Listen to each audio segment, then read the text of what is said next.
Sorry, everyone. I'm having some minor difficulties here. I'm working on fixing some issues.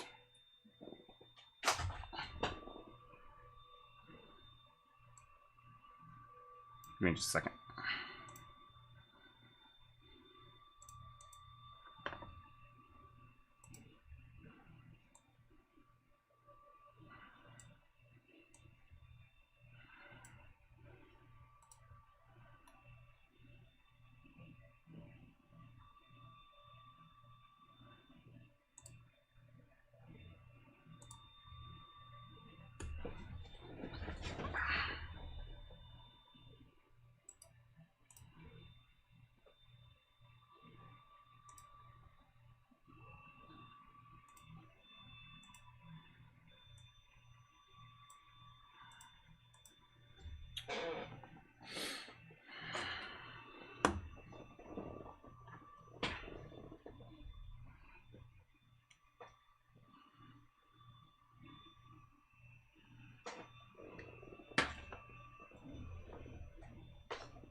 Alright, I think this is the best it's going to get, so this is what we're going to roll with.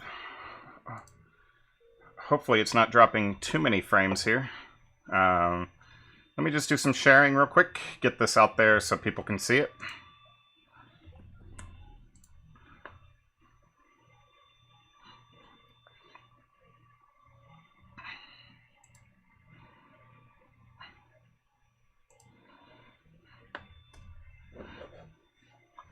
And then we'll get started here in just a minute.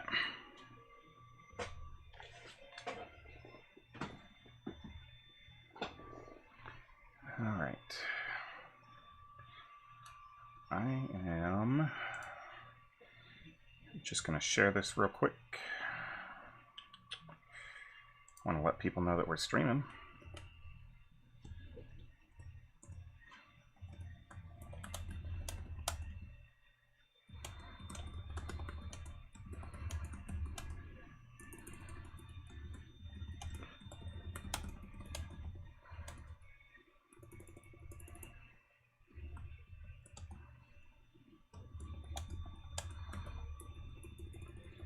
I am riding the struggle bus today.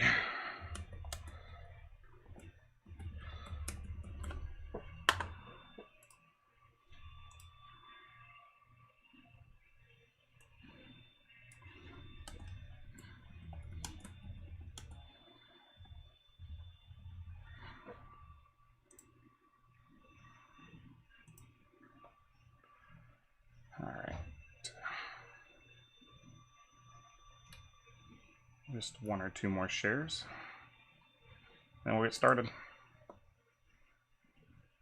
If things would cooperate.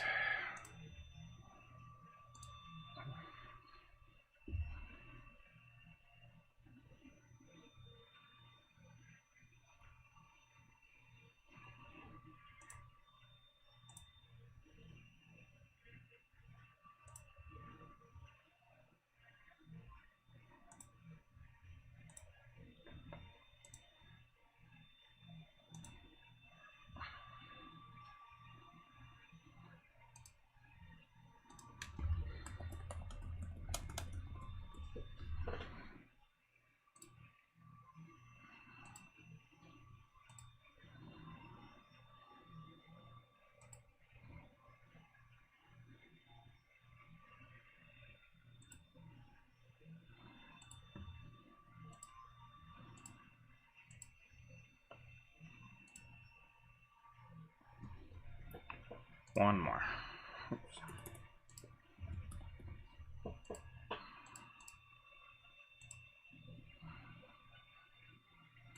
Alright, we're going to call that done. And we'll get started. Sorry about the delay, everyone. My normal process for starting a live stream didn't work. Normally it gives me a chance to set it up before it starts showing video, and it didn't. And I don't quite have my my starting soon splash screen ready to go just yet, so I didn't realize that there was downtime. It's this switching to a new channel has been a work in progress. So anyways, as the title says, we're going to continue our Wild West Exodus week with the 5th Trooper. My name's Dustin from Jagged Brush Studios. Here to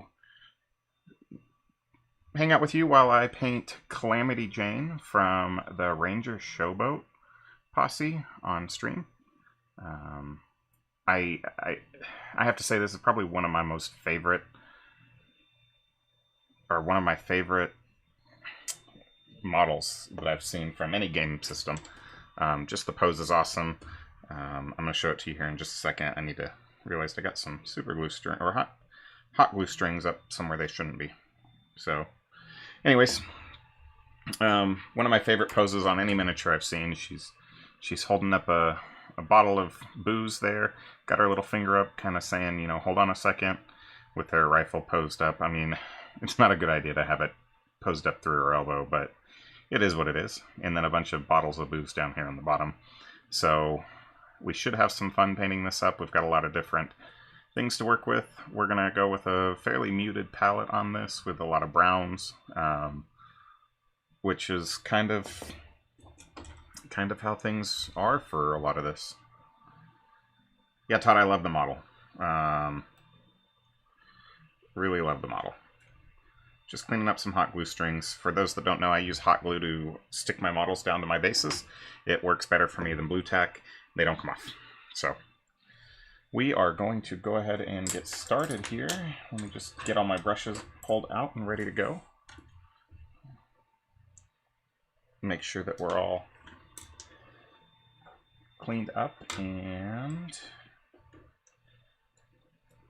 aligned. All right. So I think we'll probably start with putting on her flesh tones, since they're a little bit tough to get to. And we'll kind of work our way out from there. So I do have a little picture that I've been looking through. Yes, Fankel, the base is already done. For this one also, she's going on to a base just like the rest of mine.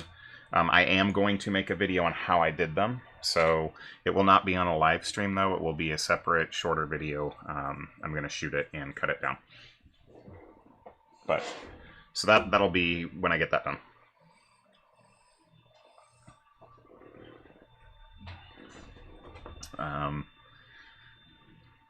All right. So step one, we're going to go. We'll grab my tan flesh here.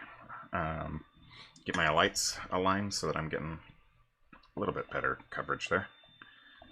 Grab my Army Painter tan flesh, get that mixed up.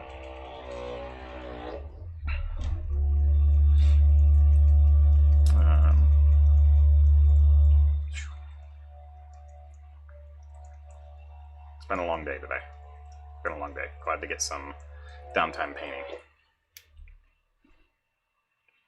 And get that up here onto my palette.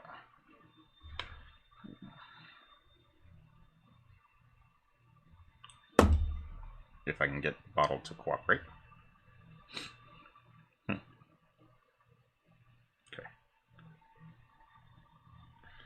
Let's see. Today has been quite the day. If I didn't know any better, I would think it was a Monday. Info on my camera setup. No, not really. It's nothing fancy though. It's, sorry about the shakiness. Speaking of camera setup, I need to adjust it a little bit. It's nothing fancy. It is 2 C920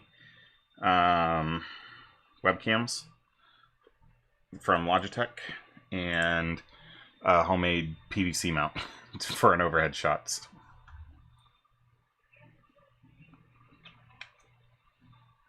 Let's get that camera fixed. I moved it too far. Okay. Nothing fancy. Alright, so I'm going to take a size 1 brush.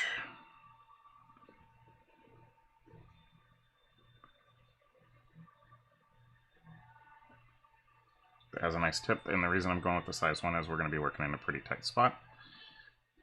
But the reason I'm working inside out is that I don't have to worry too much if I get some flesh tones on some places. So we're going to apply just a kind of messy base coat here.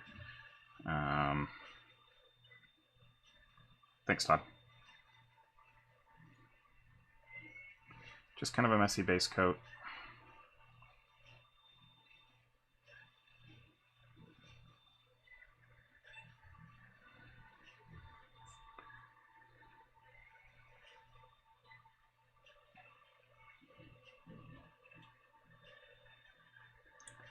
Get down all the way around her neck.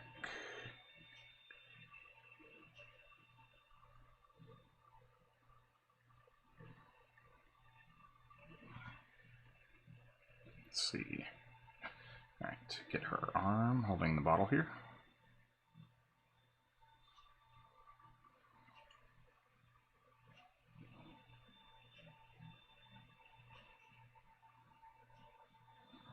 It really is, like, I was kind of doting on the pose in the model, and it really is just a great pose. Very fitting of the character. Very fitting of the character. Move my chair over some.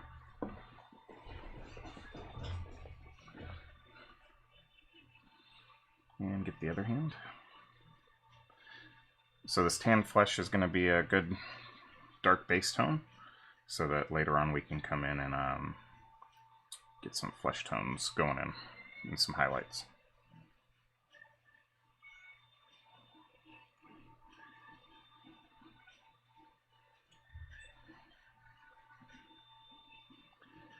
So I was going to paint up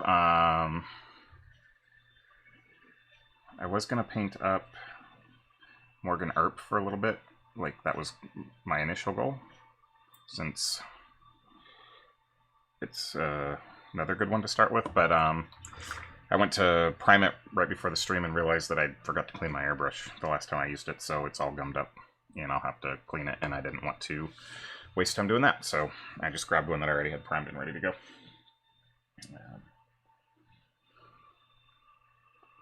Alright, so for the bulk of the rest of her outfit, I think I'm looking at my colors here to see what I want to do. So I think for her pants, we're going to go with something a little bit darker. So,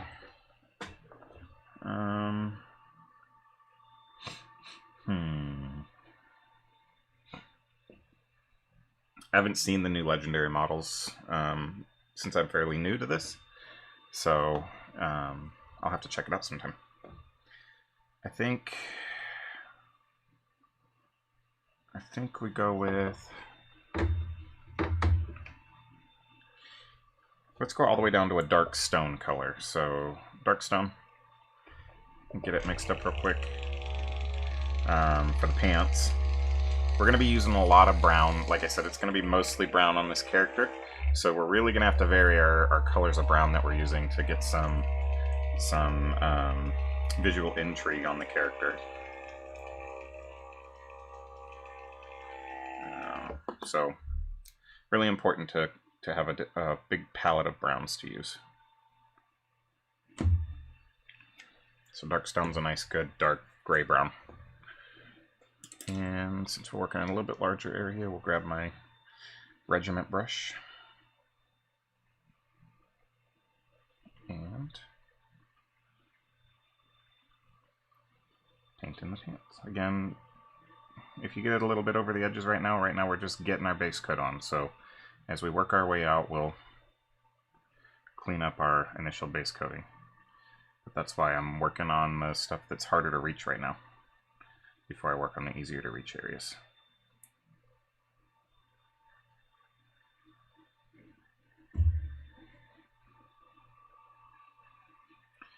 Are there any models over the Gen Con weekend that that you would like to paint? What do you mean? Like announced models, or like things that were...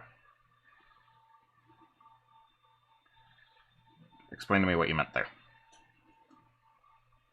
and I can answer your question a little better.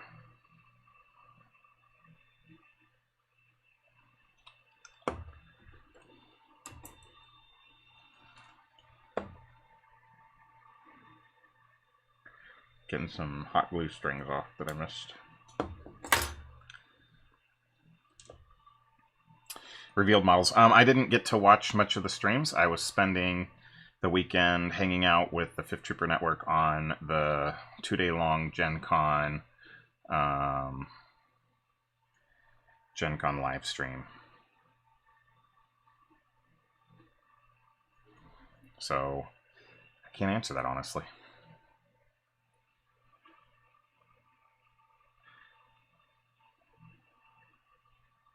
And I have a hard time keeping up with news because it's all I can do to manage to paint things and find the time to paint with the job and family and kids and all that stuff that that I struggle to follow all of the new game release news and all that good stuff. All right, so I think for her undershirt,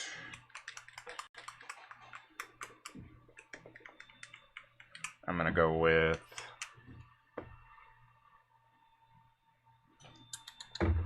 contemplating between two different colors, either Banshee Brown or Skeleton Bone. I think I'll go with Skeleton Bone for the undershirt.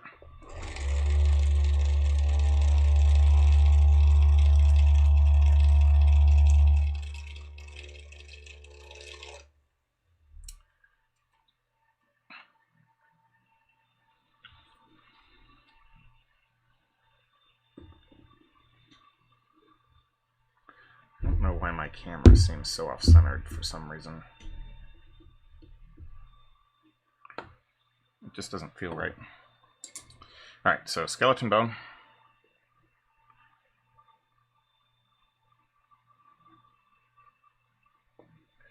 I keep adjusting it, and I just need to leave it alone. There, we'll stop there. I promise. Skeleton Bone.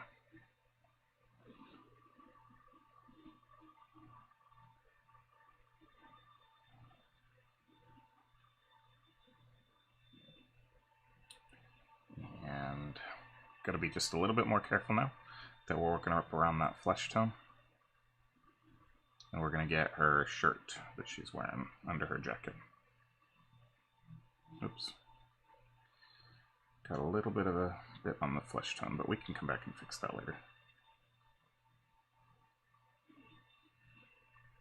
Let's see. And then I'm also going to do, she's got this rope looking thing, it's not dry enough yet around it, but I will end up going back and doing that. So we might end up going back into some of these colors a little bit later.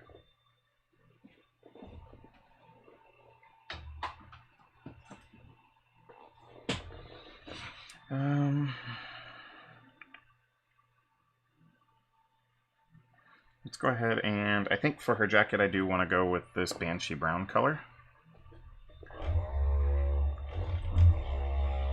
For the bulk of her jacket. She's going to have a few different colors on there, but for a large portion of it, kind of the base tone, I think we'll go with this Banshee Brown color.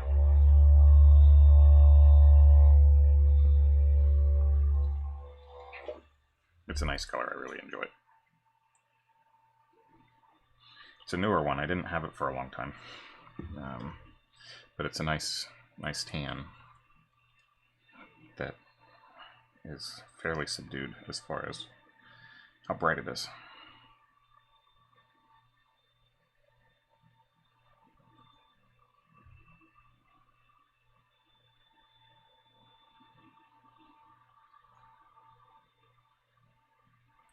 So we're getting this all the way.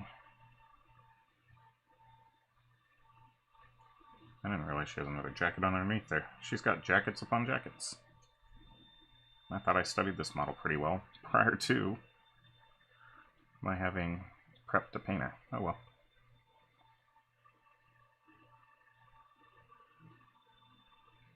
She's got lots of clothes on.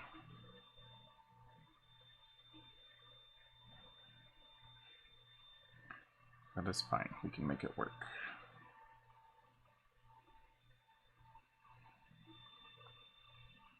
So this isn't much of a difference from the Skeleton Bone, but it's enough that it'll provide it some tonal variation to provide some visual interest on our character.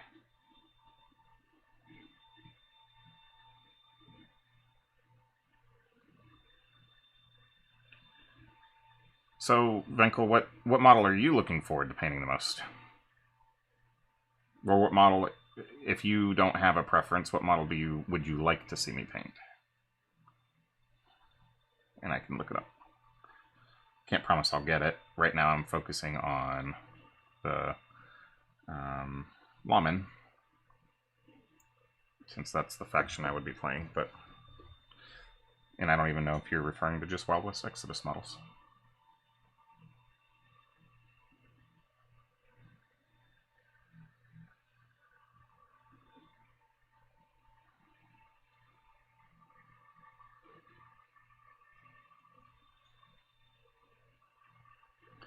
If you just joined in the stream, this is Wild West Exodus week over at the 5th Trooper Network, and we are doing a whole bunch of coordinating content with the different people in our network. So the actual 5th Trooper podcast guys did a podcast yesterday about getting started in Wild West Exodus. I am painting Wild West Exodus, and we'll have more content for you tomorrow having to do with Wild West Exodus, but I don't want to spoil that. Watchers, huh? The Watchers aren't one that I'm interested in doing, so I was talking with one of my buddies today about Dan over at Dan Wolf Games. He's getting into the game as well, and we just both happened to get Lawmen, but we were talking about what faction we might want to do second, and I was torn between Warrior Nation or Outlaws. And he was talking about doing Watchers because they look cool.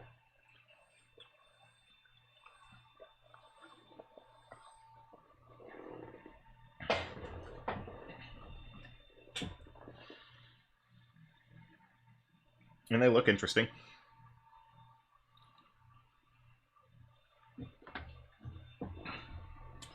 Okay.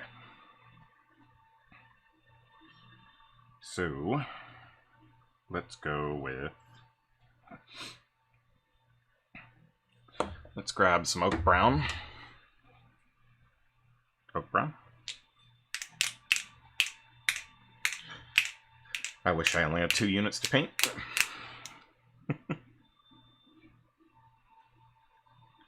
I, however, have much more than that, unfortunately, since I'm a late start into this game. But I was excited to find that I have from what I understand, a fairly decent play group in my local area.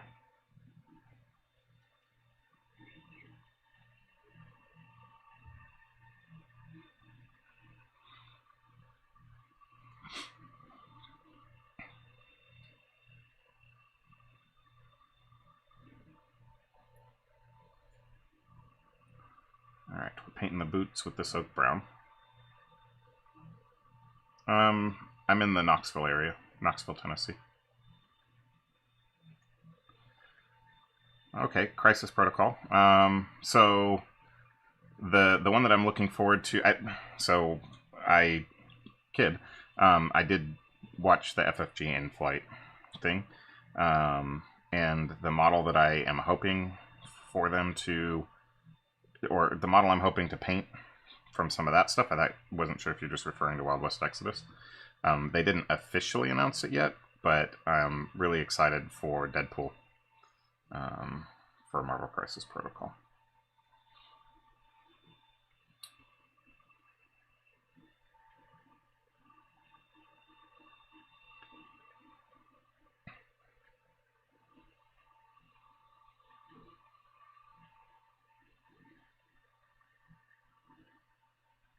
Let's see. All right, so we got the boots. We are going to... No, not Deadpool is a WWX model. Deadpool is a Marvel Crisis Protocol model. Although, I mean, I guess Deadpool's 4th wall breaking, so he could be a Wild West Exodus model.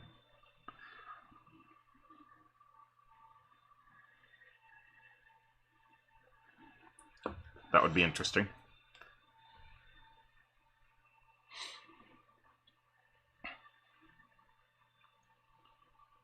Let's see, okay, so we're gonna go here on the jacket as well with this.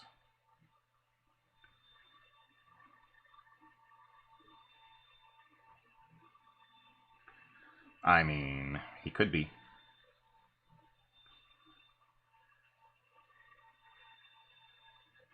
There is? Is there, like, for real?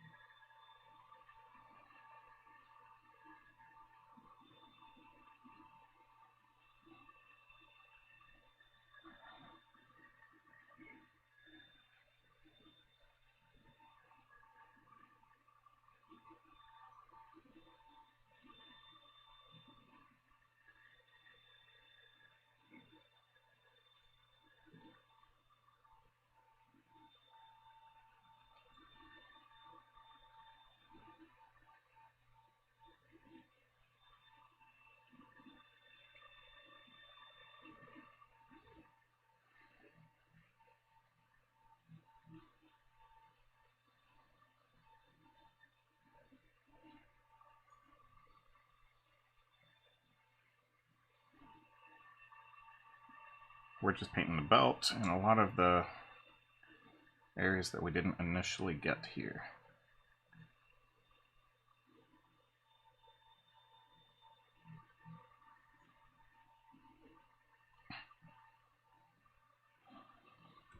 So, a lot of browns on her.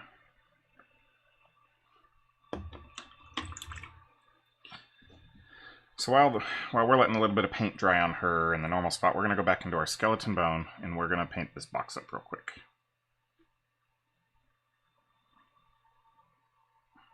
And if we get some on the boots, like I said, we'll clean it up when it dries.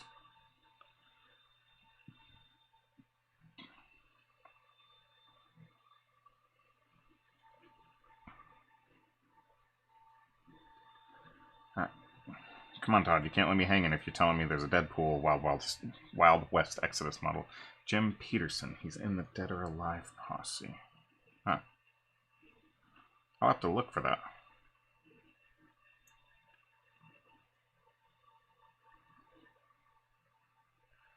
Is he supposed to be a Deadpool one?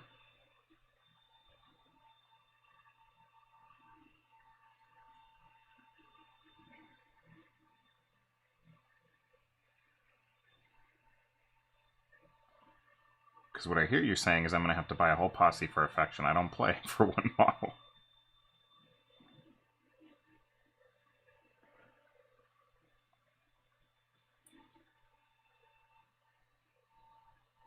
Oh. Oh, okay. So it's like a Deadpool inspired model, it sounds like. Alright. You know what? Let's go for a color I don't use very frequently. These Outlaws. I'll have to check it out. We're gonna grab some fur brown. It's a real nice red brown. And we're gonna do the cuffs of her jacket with this.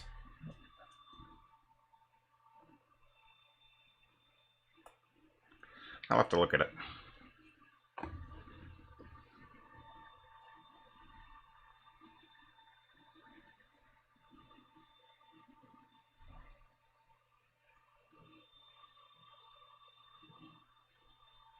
I may end up hating this transition, but we'll see. It's not terrible. It's not terrible. Once we put a nice brown wash on there, it'll be alright. So just going to get her jacket cuffs with this, and we'll find some other areas to put this on too.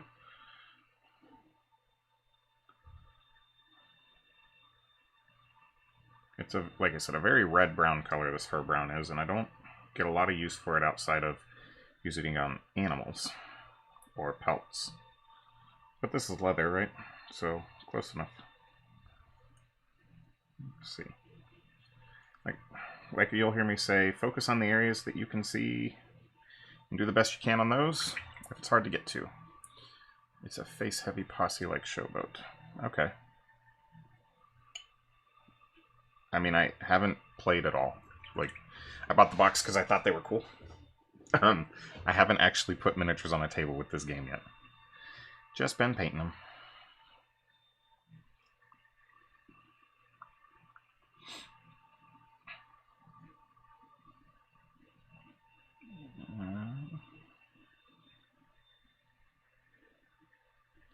I do intend to play. You know what? I think I want her hat to be stone brown as well.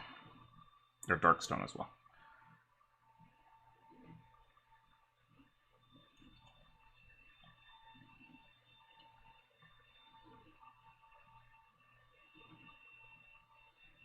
Thank you.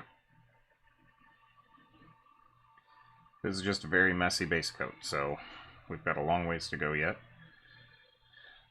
But if you've watched any of my other streams, including my canine dog streams, they're not too long, and the methods I try to teach will get you a really good looking miniature for tabletop play in a couple hours or so.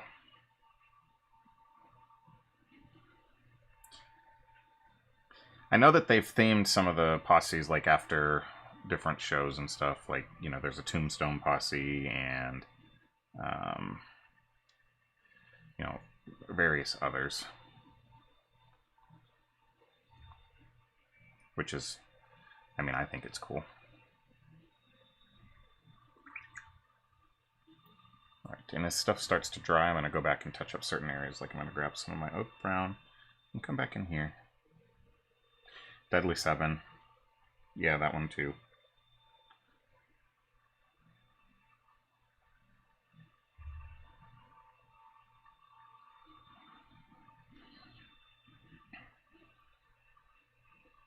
And, you know what? Maybe, just maybe, with this vest or middle jacket, we do this one fur brown. What do you say?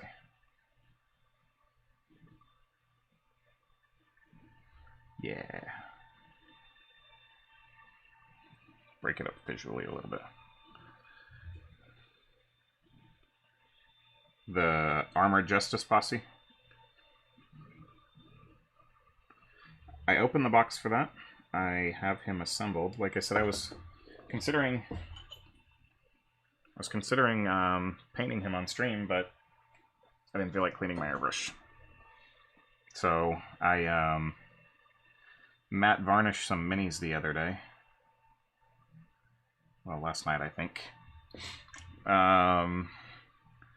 And I didn't clean out my airbrush all the way.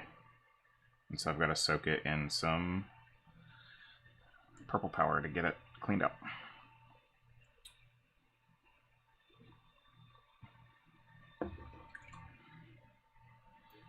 Alright. And touch up the spot that I got with some fur brown on this coat. There we go.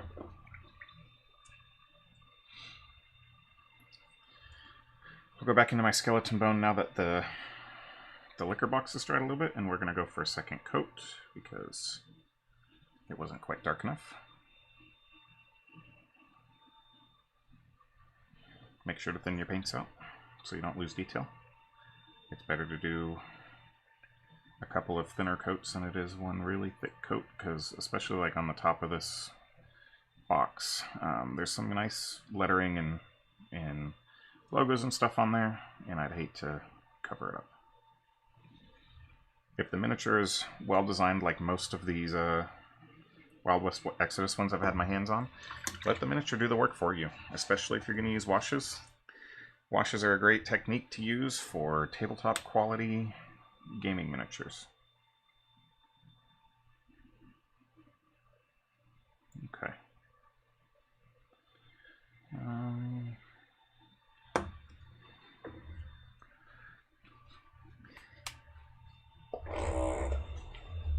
Just in case you thought I was out of brown colors, I am not. I have a leather brown I'm going to pull out. And we'll find somewhere to put some of that.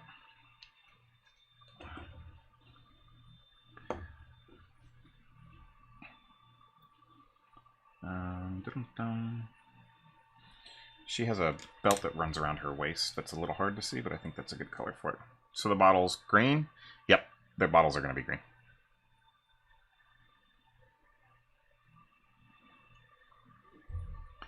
Just haven't got there yet. a nice deep green with some really stark edge highlighting to make it look like reflections.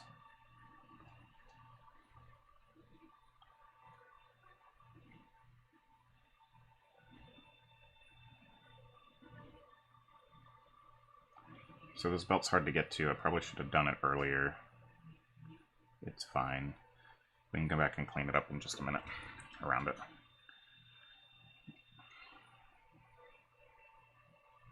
That's the idea, is I really want the green to pop, so I'm going to have two pop colors. If you look at... This one's more subtle. You can't see it as much, but there's a red hat brim on my Wyatt Earp there. And this one has, my Doc Holiday has red suspenders. And my Canine Attack Dog has red on there. And my bike has red eyes. My biker, I don't know if it shows up on camera, but he has red eyes. And so I'm putting just a touch of red on all of my miniatures to have them connect together. So she's going to have a red hat ribbon. I've already determined that one.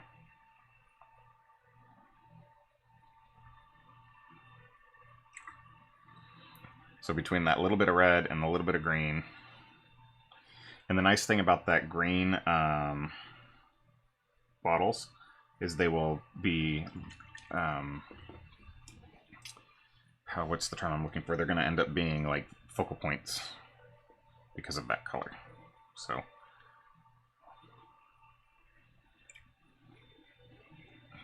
I think we'll do this leather brown. She's got two little satchels here on her waist as well.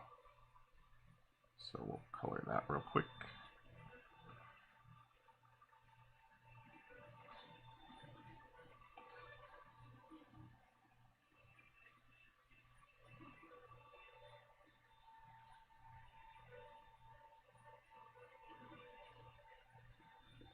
But the browns, all the different browns just seemed really appropriate for her. I mean, to be honest, they're really appropriate for a lot of the Lawmen posse. It's a really simple color palette. That bike was probably the most colorful I did with all the blues on it.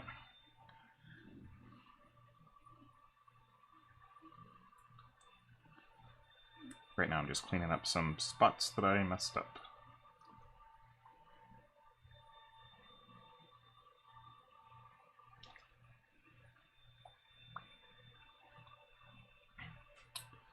Let's see. Touch up some of this fur brown.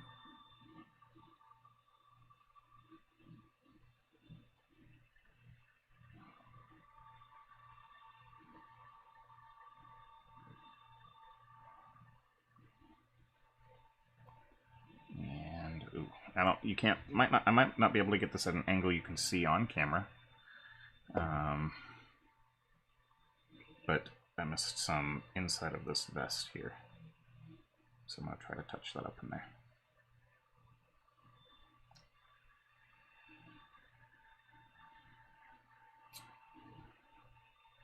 Yeah, once I started doing the red theme, I was like, well, you know, I probably should have saved red for my Outlaws and stuck with blue for the Lawmen, but oh well.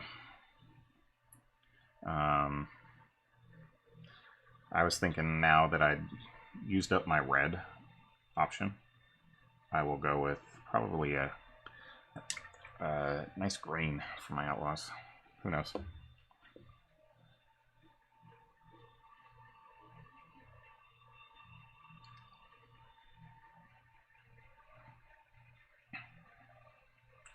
So I initially painted this holster oak brown. I'm going to go back over it with leather brown, just because we have enough oak brown.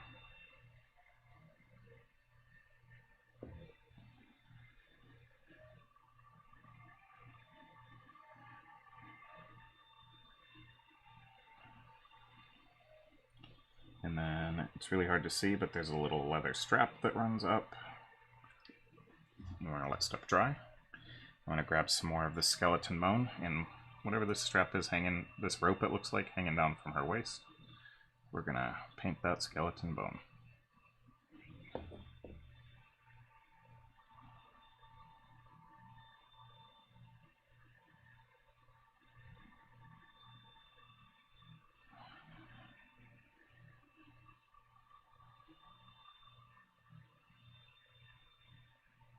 Is it a whip? It might be. Probably would have been better for brown, now that you mention that. Or another color. It's hard to tell. If it's whip, I want it to be darker, and I might come back and just do it black then. Good point. I didn't think about it being a whip. Let's one more coat on some of these skeleton brown areas. This doesn't have to be a perfect coverage. If you have a little bit of darker, whatever your primer color was on those, that's fine, because it'll make the wood look like it's got some variation. Okay. While she dries, we'll work on the green. So I'm going to start with an angel green, is what we're going to go with.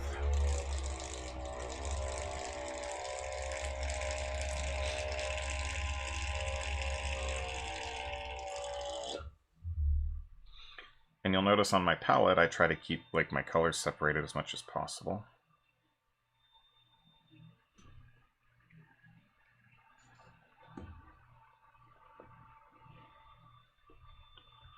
It's a lasso. Okay, so gray. I think I'll come back with gray. I think I want to put just a little bit of a gray-brown in there.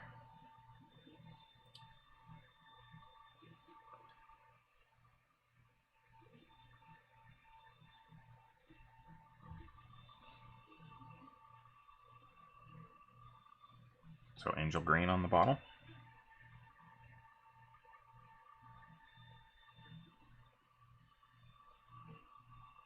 Gotcha. Well, I appreciate that, Todd. I still need to print off all the cards. I haven't done that either.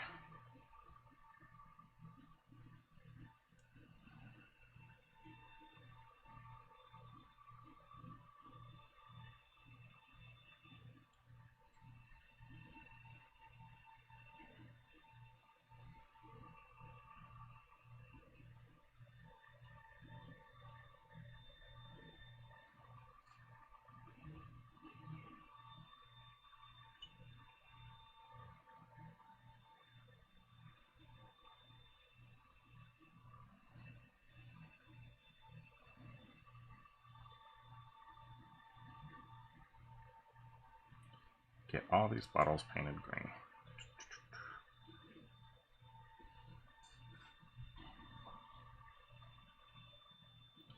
And you know, with the saloon floor basing that I've done, this little bottle setup is perfect. In my opinion. For since I did the saloon floor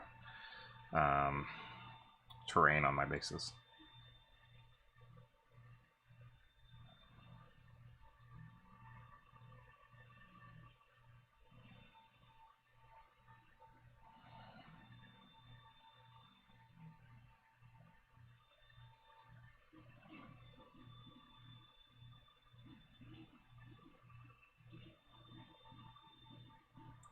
I'm going to have to break down and make some more bases here soon, because I'm running out. I only have one more small base for this miniatures. And really it was supposed to be for the James brother out of the gunfight box. But his name's eluding me right now. I know it. It's right there on the tip of my brain. Not Jesse, but the other one. Second coat on some of these green areas.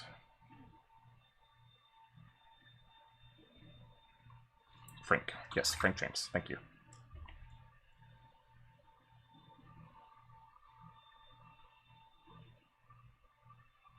Okay.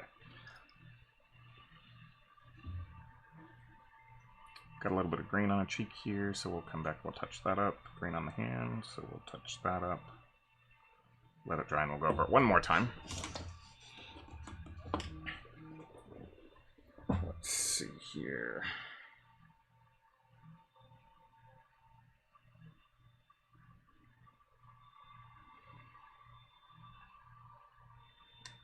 What do I want to do? Checking out a couple of things real quick.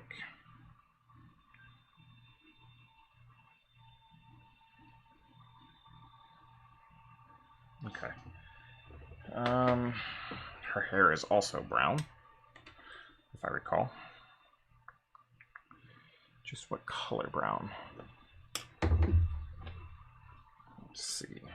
Let's go with the desert yellow. I'm almost out of this. Hopefully I have enough.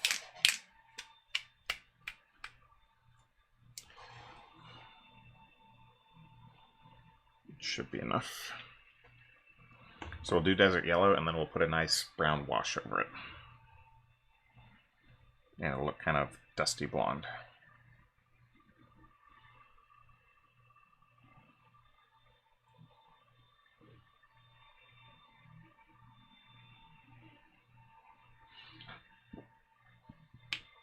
I think I have another bottle of the desert yellow in my drawer. I just don't feel like snagging it out right now. Yeah, I'll have to come back and touch up her ear.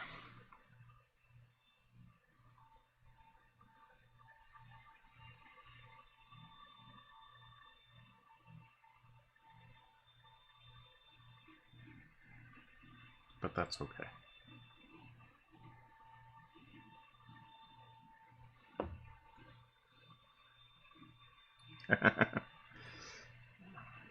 This'll, I promise, once I wash this hair, it'll be nice and brown. This desert yellow, if I put a strong tone on there, really darkens up, and it kind of provides its own highlights with it. So it'll look good.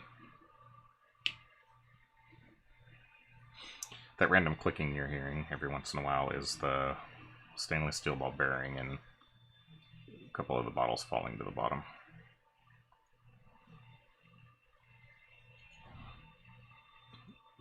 If you don't already and you use army painters, I could recommend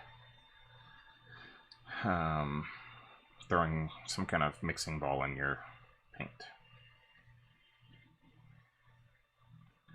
Is that how I do blonde hair? That's how I do some blonde hair. Depends on what shade of blonde I'm doing. But yeah, I'll usually pick the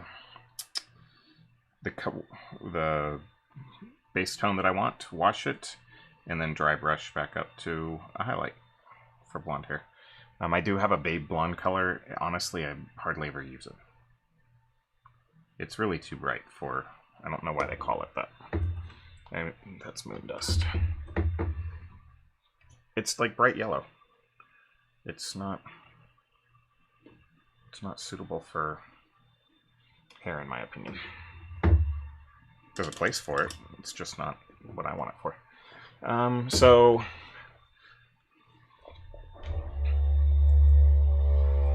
we're gonna do Castle Gray, which is a nice brown gray for the lasso.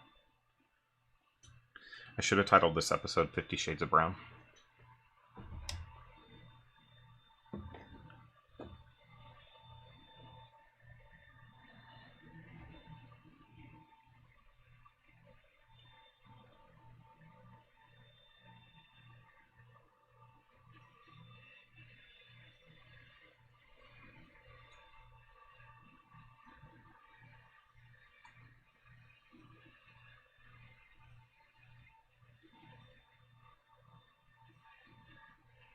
Seems fitting.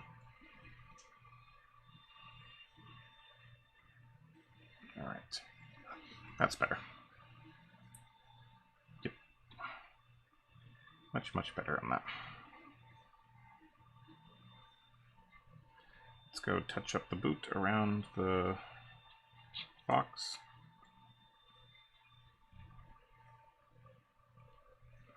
I'm not forgetting the gun. We'll come back to it here in just a minute.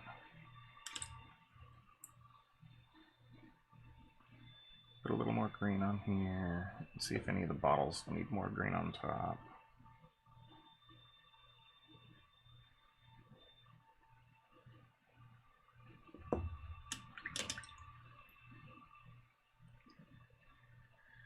So I can see a small teeny area that needs to be fur brown, but I'm not sure if I can get my brush in there without causing too much collateral damage. Normally, I might leave miniatures like this unassembled to paint. However,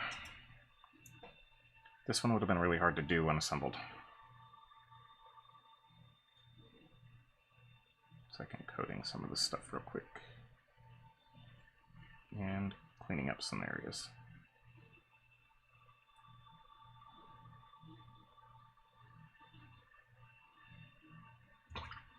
Ooh, I overshot. That's okay, easy fix. Alright. Let's get some Necromancer Cloak out. That's just a black. It's a common color. I don't need to really mix it much. Put that up here. There's a hair on my wet palette.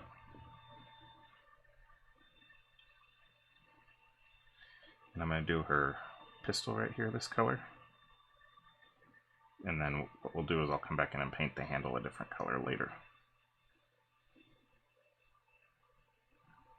Seems like my stream went dead for a second, but it looks like it's back. Hopefully. Alright. And then we're going to paint the barrel of the gun with this Necromancer Cloak.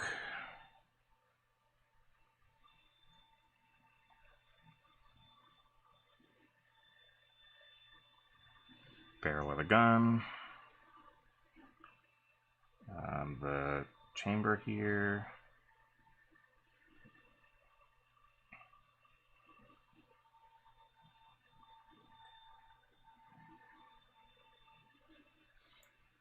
Necromancer Cloak, when washed with black, will make a nice, with a dark tone, will make a good, a nice black color.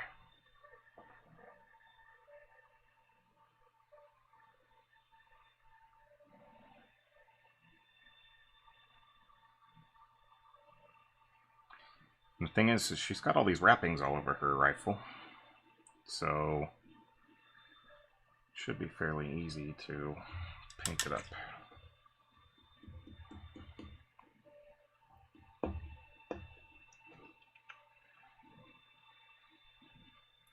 Believe it or not, I have another shade of brown.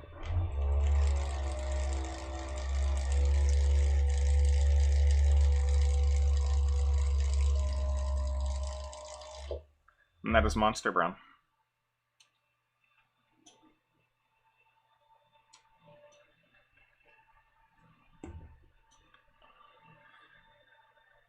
And what we're going to do with this is all of this fringe on her jacket.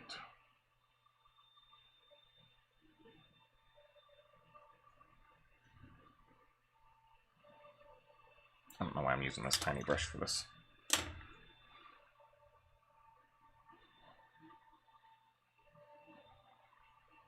All of this fringe on her jacket, we're going to do Monster Brown. We could have went with a gold or something, but I think it would be too flashy. So we're going to do all of the trim and the fringe.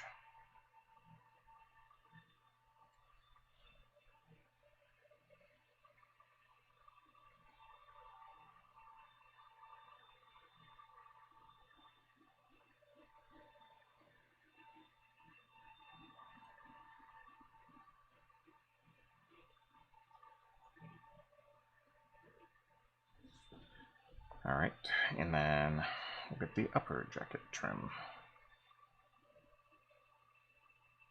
and fringe. I may actually leave the trim on the up one oak brown, excuse me, and highlight it up a little bit higher than the surrounding areas, just for some tonal differentiation.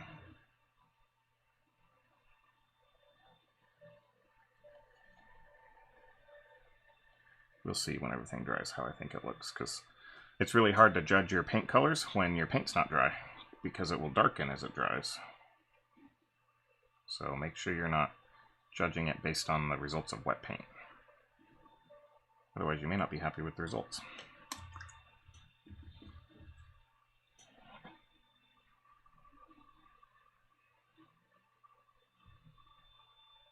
Okay, I missed a spot for the Banshee Brown.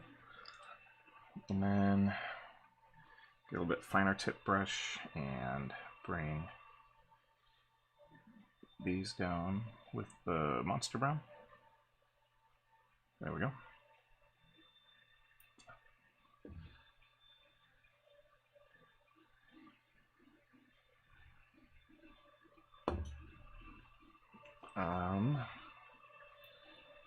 Touch up some oak brown from when I was doing the belt and I overshot.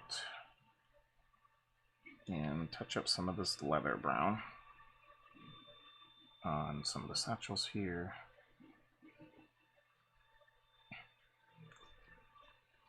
Go into my skeleton bone and get her undershirt done a little bit more. Sorry, I know I'm talking soft. When I'm thinking and working, that's what happens.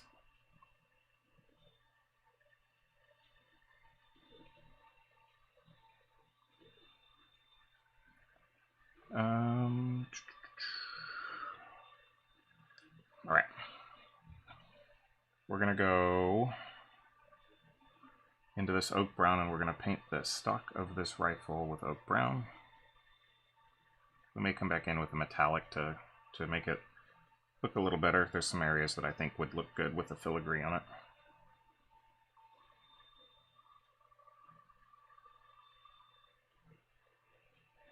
For sure. How does one get me to do some commission work? Hit me up like a year ago. Unfortunately, I'm not doing commission work anymore, Todd. I'm really focusing on working on working with 5th Trooper and putting out content with them, and working with game studios to do some work on their stuff, or provide content for some of their miniatures, like if a new game comes out and they want to send me stuff to paint and review on stream, then I'm willing to do that. If it's a product that I would play, so something I'm interested in, I will work with them on it. I'm not just painting stuff because I can get free stuff out of it. In fact, like all of this Wild West Exodus stuff I paid for because I was just interested in it. So I'm not sponsored by anybody on these ones except Army Painter. I am sponsored by Army Painter because that's all I use. Yeah, she's looking good. I think I want to bring this oak brown trim back though. I mean, so if you follow my page, you'll see that I'm doing a couple commissions.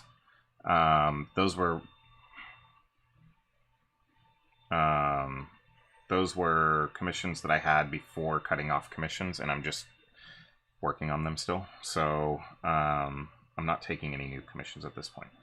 Vendel, to answer your question, depends. Depends on the miniature. I did not wash these before priming them. They worked fine. I didn't have any issues with my primer sticking to them.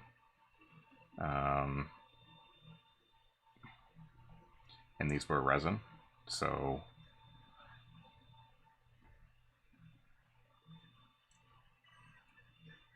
sometimes, maybe. I think to tie in the bottles with her, I'm going to do something a little off the wall here.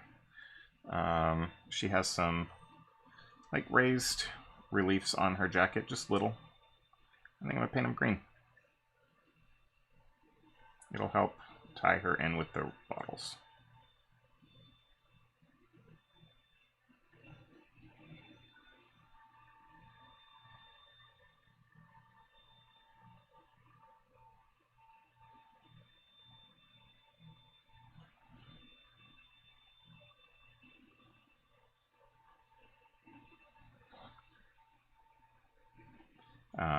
The Star Wars Legion miniatures I paint, I don't usually have to wash either. I did it for a long time, and then it just became unnecessary.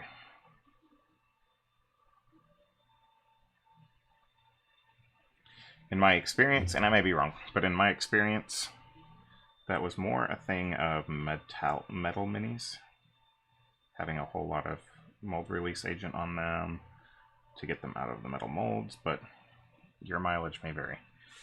I have not seen the need to do so, and have not had an issue. Yeah, that little bit of green is good. I like it. All right. So, I think my next step is to see if the gun's dry. As I touch up a spot.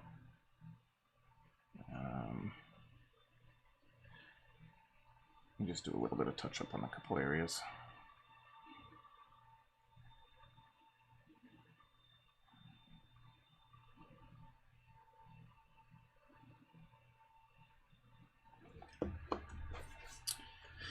See if the gun's dry enough for me to... I've only been painting for 12 years.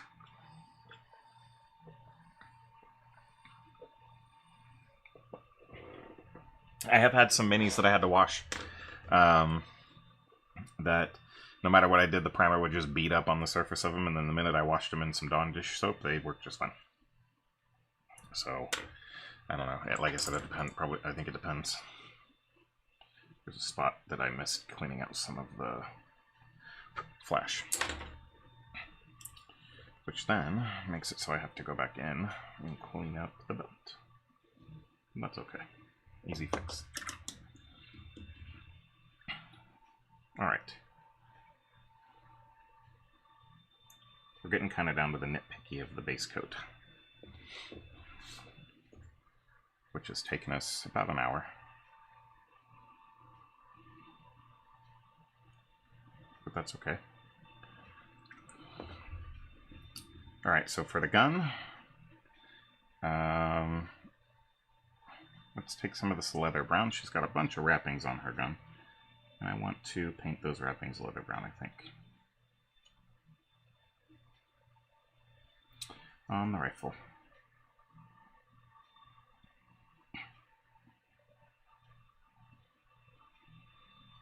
And then this one around the stock.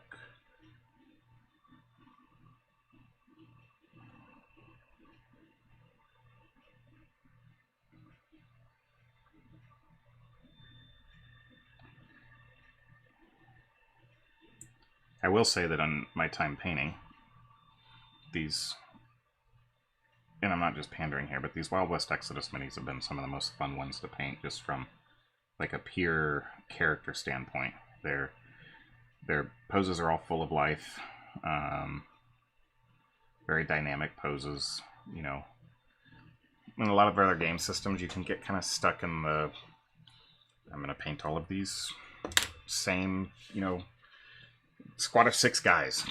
I mean, I have squads that I need to paint, you know, and you know, I've got my deputized veterans and stuff, or deputized things to paint. I just haven't got around to doing it yet. They're all assembled. And it's mostly because I don't want to, you know, I'm having fun doing these one-offs for a nice change of pace, but I don't want to go back to doing those just yet. They really do. They really do. Alright, something other than brown, some vampire red. Let's get a splash of color in there.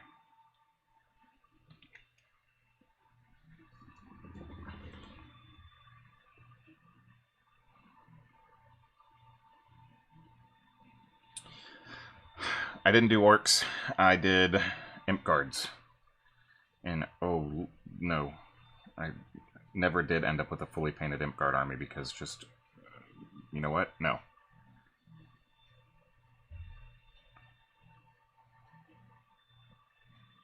Alright, so we're getting the ribbon around her hat red.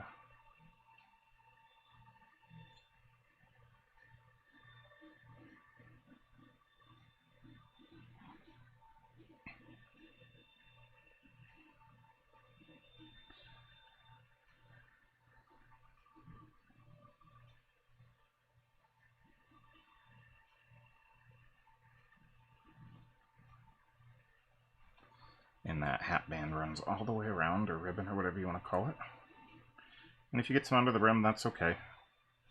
Really, I put that base coat on there so that I can see what it's going to look like with the color on there. I can always come back and touch up the base coat color on the hat.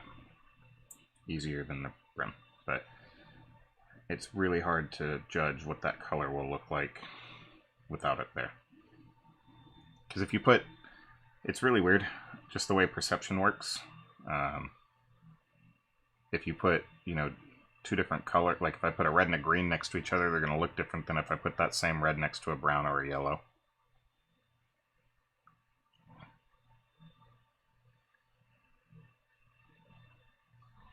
Yeah, that's red. Red's a nice pop.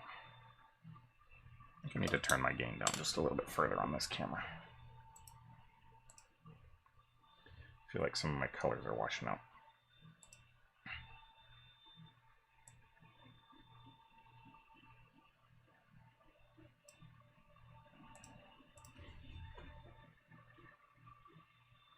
That feels too dark.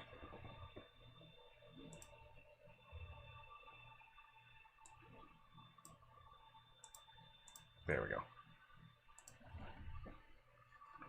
Yeah, that's better. It's really annoying. The broadcasting software I use does not save my camera settings in between sessions, so I have to try to remember what they were each time. So it's a known glitch that has been around for years. Okay.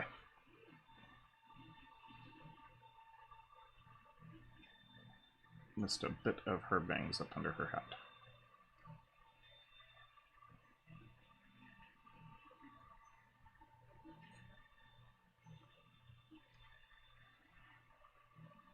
I could.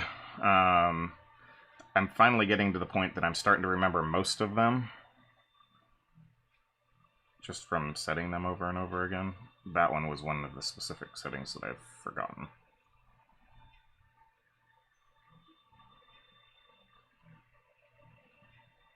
But I think that's a better picture as far as color goes.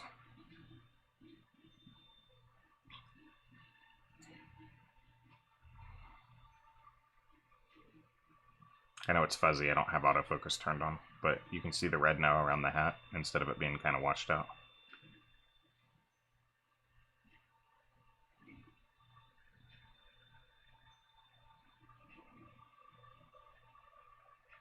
So now I'm just doing some final once-arounds on the model. Since I've got most everything the way that I want it.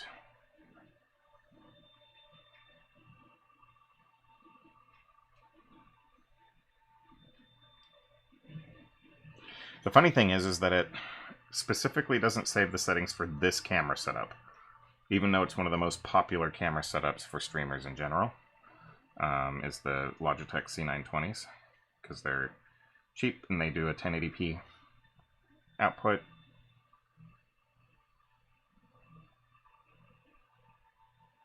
Wash it and call her done. We're gonna wash it. She's not done though. We need to get some contrast on there. I need to put a metallic on first, though. On a couple spots. And noticing some areas that I missed some color.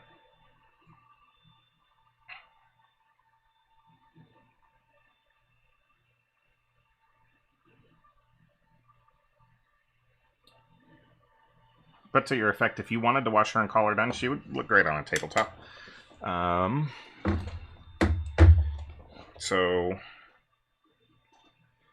I am deciding that my Calamity Jane is going to have a little bit of metal on her boots, just because we got to get some of that steampunk vibe, right? So I'm going to take some gunmetal. Anyone that tells you you can't put a metallic paint on your wet palette, I've never had a problem. And I'm going to put, to me these look like metallic panels on the back of her boots. So I'm going to do it. Why not? You don't have to.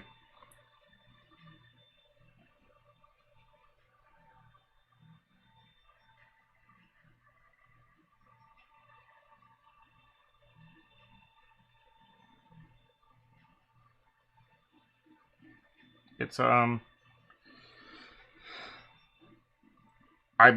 believe me, I have plenty of streamers that I look up to, or painters in general, and I'm like, man, I wish I could paint as well as they do. Excuse me a second. It's not the Rona. My throat's dry.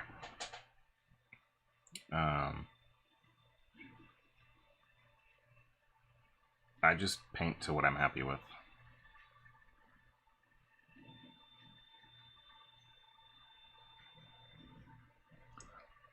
I missed a spot on our boot with some oak brown.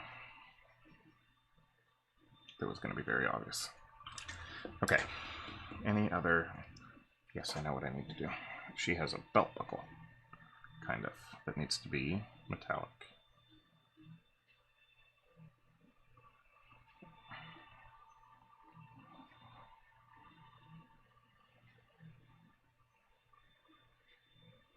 I remembered seeing it earlier and I was telling myself not to forget. And her pistol, we need to add a little bit of metallic there. And you know what? We're going to give her pistol handle a desert yellow handle. And then around the red on the hat, we're going to take some of this Banshee brown. And she has like some frills on it.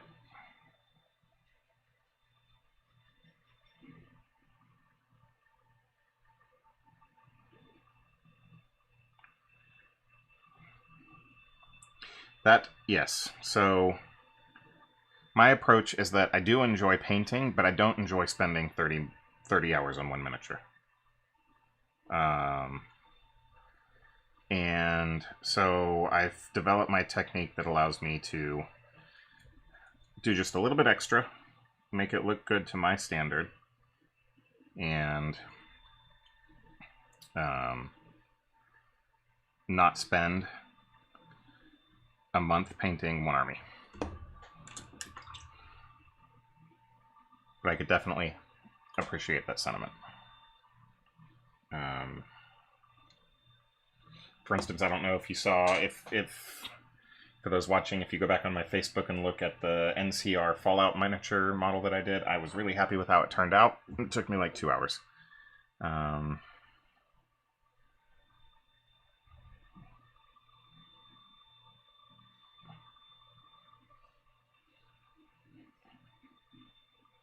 Noticing some trim that needed some cleanup that I missed.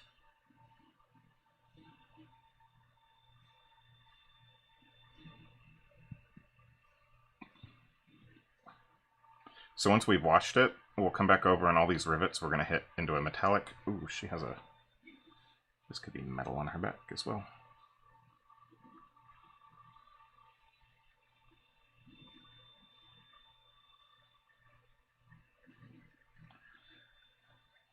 Alright.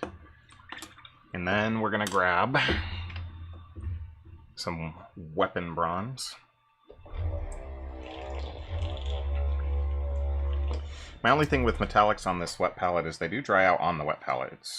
It's odd, but oh well. The rest of the paints will stay wet for the whole painting session. I just don't know why the metallics do that. She's got a little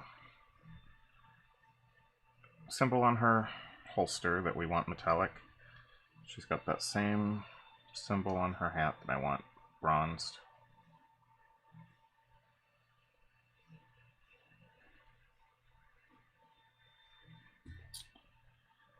There is this metal piece on the rifle I want bronzed. On the stock.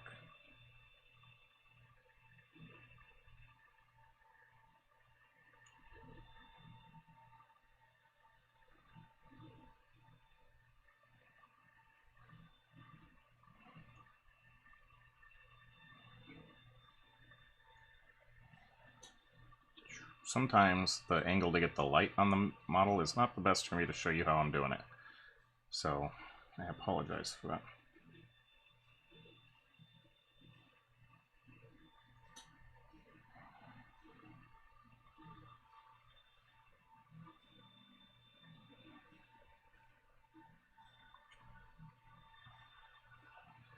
And then, once we get that done, I'm going to try to pick up some of this filigree on the stock. So, a neat little trick is to take your brush and touch it lengthwise, and then kind of touch it down on your paper towel. And then, I think this technique's called overbrushing. If you use the side of your brush way up on the filigree, it'll pick out all the ridges. Let me see if I can't zoom in a little closer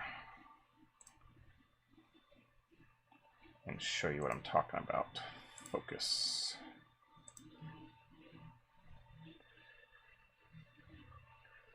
Camera focus. Here we are.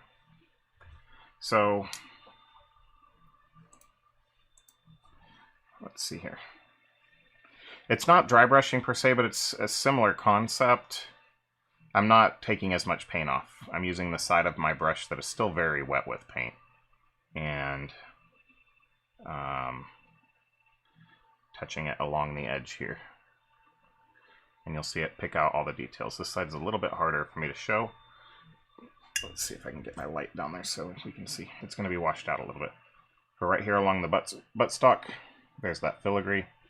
And I'm just going to run it along the side of it with a still wet brush. I'm not brushing all of that extra paint off like I did before. So hopefully that came through. Practice it on something, but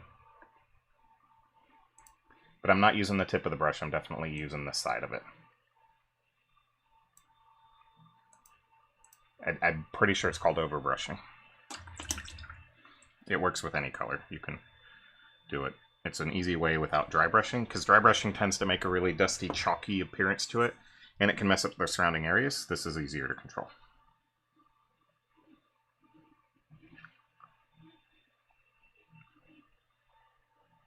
It's also easier to mess up, so.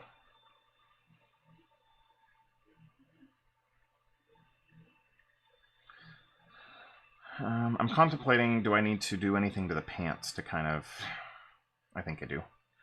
It just needs some more visual interest, so I think I'm going to come in with some of this fur brown and paint the seat of these pants that are, it's outlined, and paint it fur brown.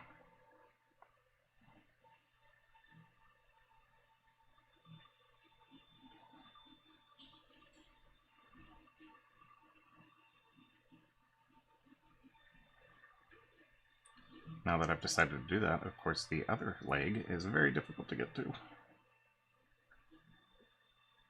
And I'm worried about messing stuff up. Oh well. We can always touch it up if we have to.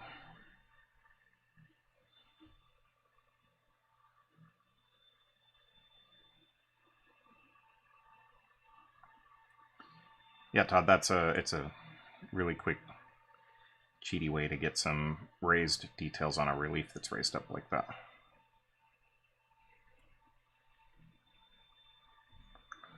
Let's see if I can get in there without causing too much of a fuss on everything else. Yeah. Honestly, once it's washed, you won't notice that area anyways. And if somebody's picking up your model enough to look in between her legs, tell them to put it down and walk away. That's weird.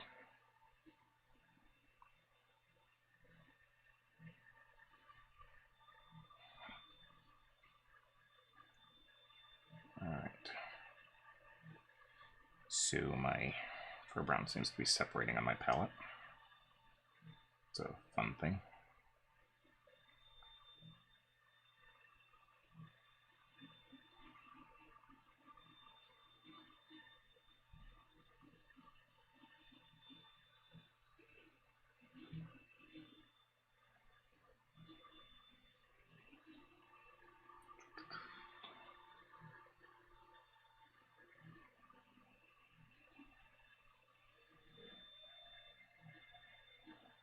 Alright, I need to stop touching that area until it dries some more. Otherwise I'll start pulling paint off. So when paint's partially dry, if you try to paint over it, you'll pull paint off and it's bad. Bad, bad, bad.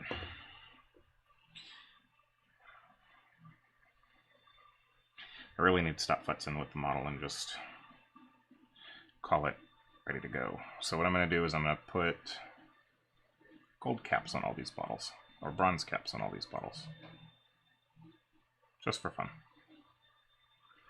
like they're foil sealed.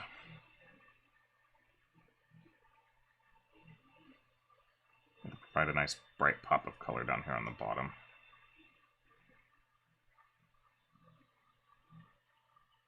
Does it? Well, wow. That's good to know.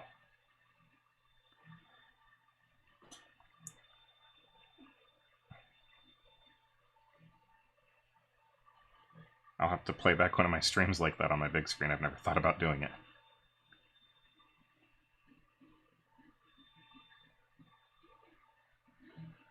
Alright. Oh yeah, I forgot. On the back of her hat, she has this little button thing, and I want that to be copper around her ribbon.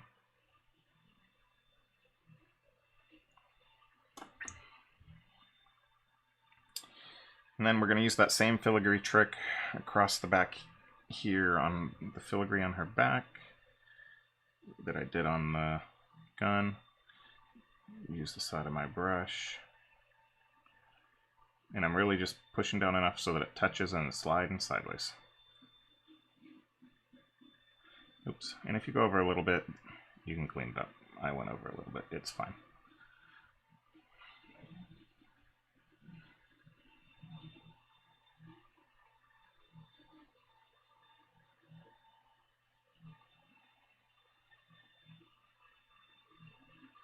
It's definitely not a perfect technique all the time for everything, and it really needs some decently raised details. But, again, for tabletop play, it provides just enough of a result. Okay. Touch up a knee pad where I got some red on there. And let's put some leather brown around this strap around her boot, just to give it some color real quick.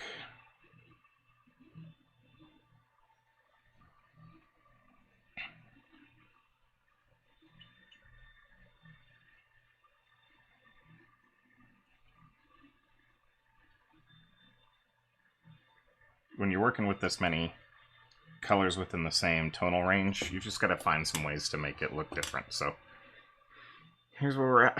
Let me get it in focus a little bit. Play with my camera controls.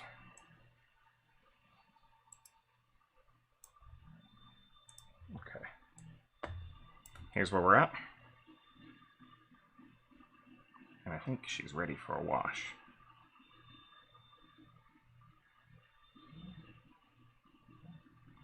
Alright, so wash time.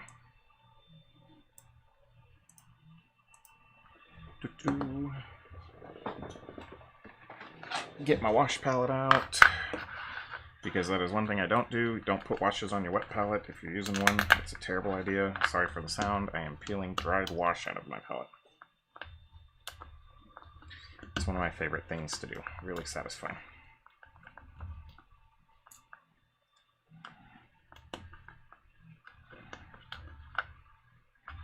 But I just need to make 2 wells for stuff to go in. So I'm going to use 2 different washes, a strong tone, a strong tone and a soft tone.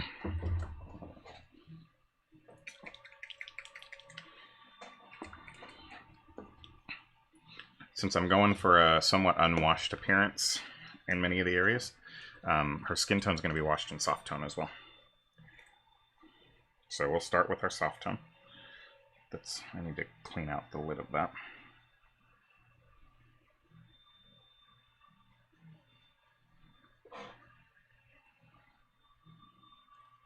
It's getting a little hard to twist. Grab me brush.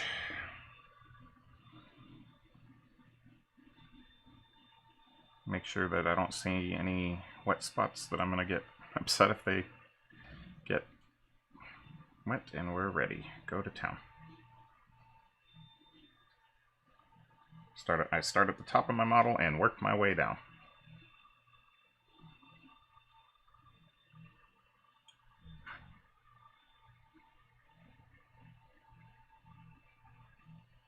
We're going to do most everything with this. The box I'm going to do in strong tone. But pretty much the rest of her is going to be in this soft tone. I may do the bottle in strong tone as well.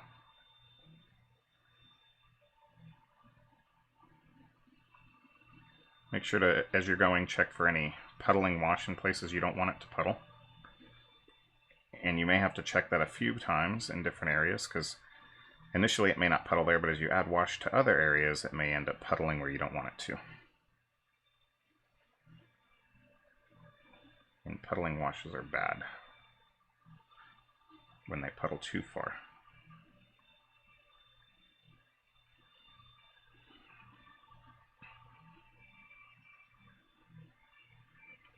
So the only downside to doing it this way is it's going to really tone out a bunch of our color differences that we've used, but that's okay. We can bring it back with highlights. That's what those are for.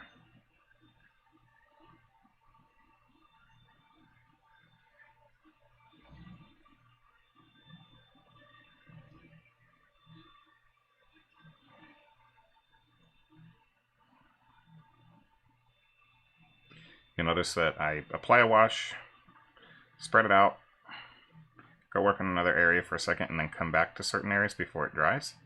That's to help even out some of those puddles I was talking about. They do have a dip method. Army Painter does have a dip method. I have never used it. Not because I think there's anything wrong with it. It's works for many people. It does a thicker wash than I want it to. So yeah, it's definitely really good if you just want to base coat an army like with your 3 colors and dip. So base coat, dip. It serves a purpose. Double checking for anywhere I may have missed with wash, because nothing's worse than thinking, all right, I've washed this miniature, and then you go to start putting on some of your detail work and realizing, oh no, I missed a spot. Because once it dries odd, it's real hard. It would work great for horde armies, like, you know, those previously mentioned orcs you were talking about.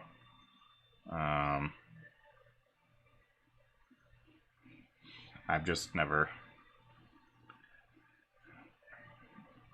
been a big fan of dipping it. Because you can,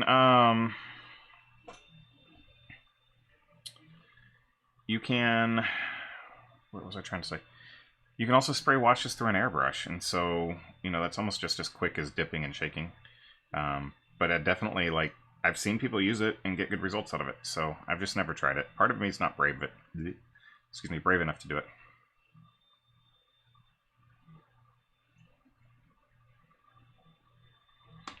Alrighty. This eye keeps puddling, and I don't want it to puddle on that side.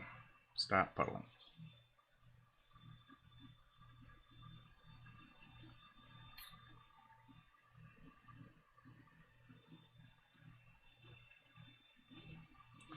Lots of brown. Just checking for puddles now.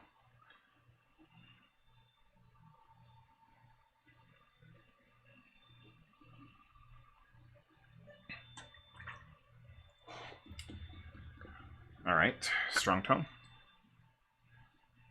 We really don't need much of that.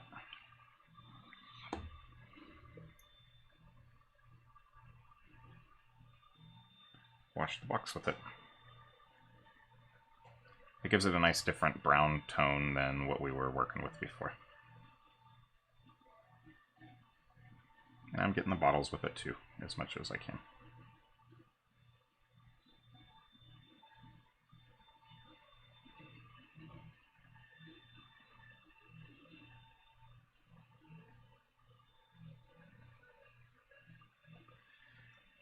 I mean, using the dip methods to me would require a lot of bravery, because I've just got this thing all painted, now I'm about to dip it into a whole bucket of I don't know.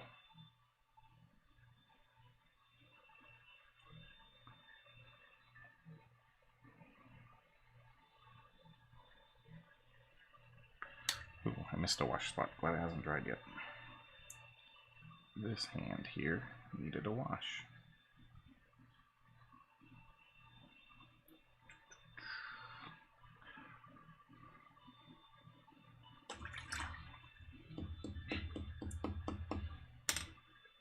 Alright, and I said we were going to use 2, I meant 3. I forgot some dark tone for the gun. Just for the black parts of the gun. If it gets over onto some of the other areas, not a big deal. I'll make it look nice and messy. Kind of fitting her style. Alright. So I'm going to set this aside. What color yellow did I use? Desert yellow, I think it was. Desert yellow.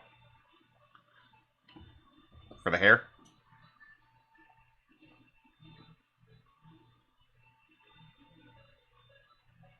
Alright, I am going to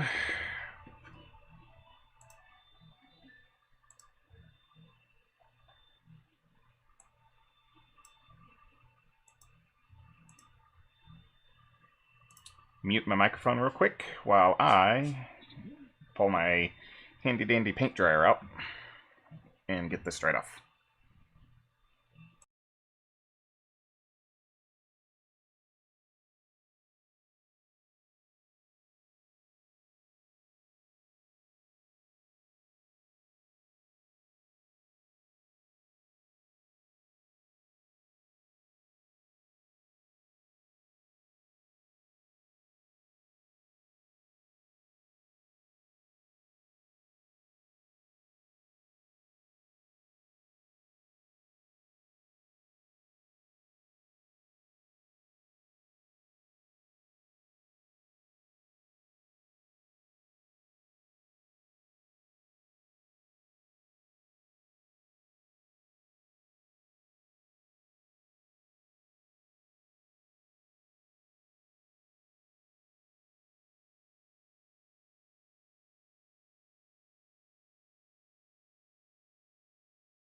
I am back.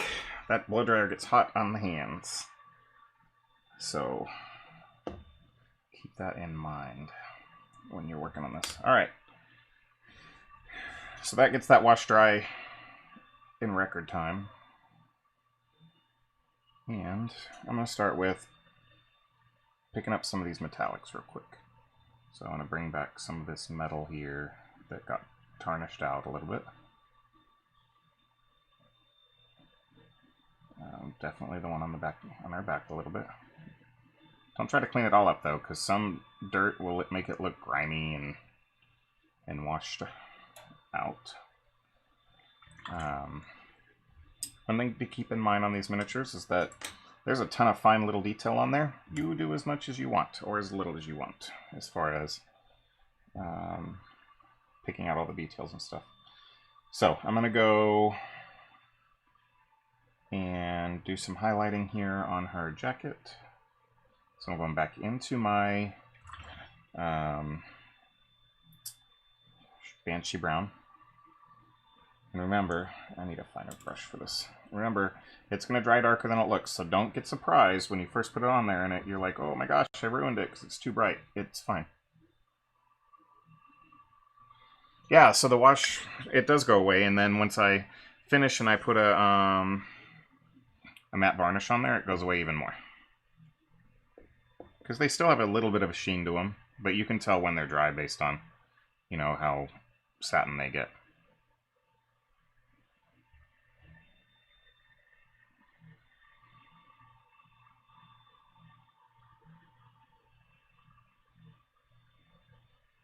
Make sure to thin your highlights down a little bit more than you normally would for paint, and work up at your colors there. And don't go all the way to the edges. We want to leave some of that wash color there in the edges. Like, I got a little stark on this one. I didn't thin it enough, but that's okay. It'll just make her look like she has a little bit of a streak there. Alright, get your arm here.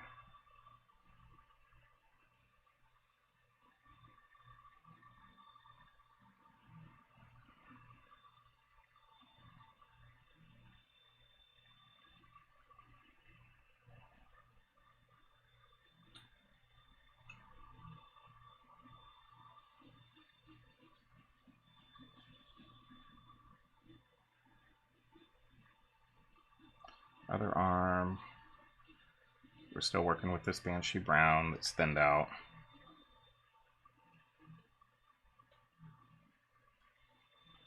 Really focusing on our upturned areas here.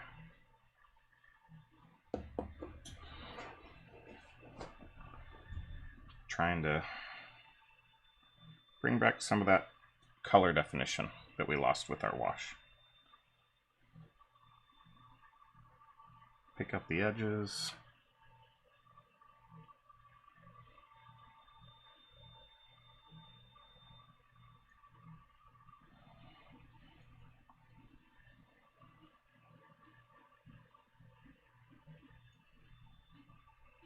So my next tip for those of you that want to take the next step is what I'm trying to say. It doesn't have to be that you like learn perfect master blends or anything like that. The biggest thing I can tell them new miniature or aspiring miniature painters that want to jump to that next level is to push your contrast further. So make your brights brighter and your darks darker. So you'll see me go over some of these areas that I really want to focus on how bright they are a couple of times, so that I can bring that color way out. Because it's the easiest way to make your miniature pop is to make your brights bright and your darks dark.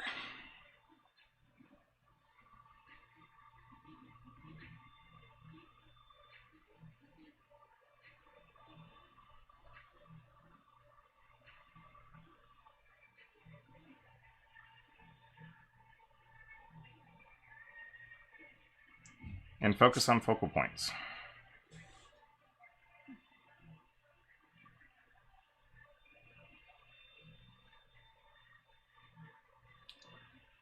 Alright, and then I think I used this Banshee Brown up here around the hat brim as well, so we'll bring the brightness of that back just a touch by using some of that overbrush. Oops.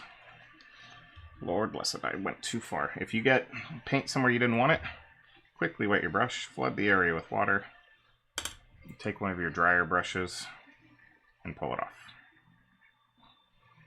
Let it dry. I will come back to that area in just a minute. My hand shook.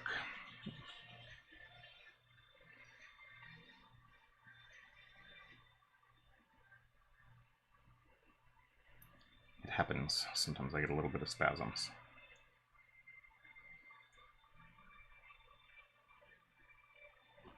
All right. I'm going to go into my skeleton brown. Yes, I am cleaning my brush in between. You may not hear me swish the water. I have a really bad habit of sometimes I'll just lick the paint off my brush. It's quicker. Saves me time. I can't tell you whether or not it's good for you. Probably not a good idea. Follow my example there, but hey.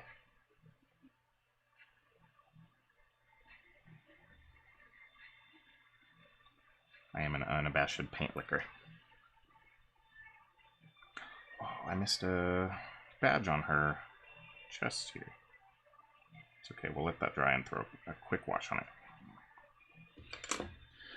Okay, next thing I want to do is I'm going to go into this monster brown, and we're going to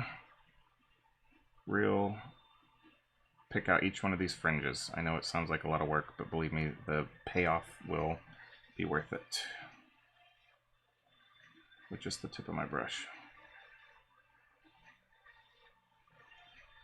It'll go quicker than you think it will, I promise.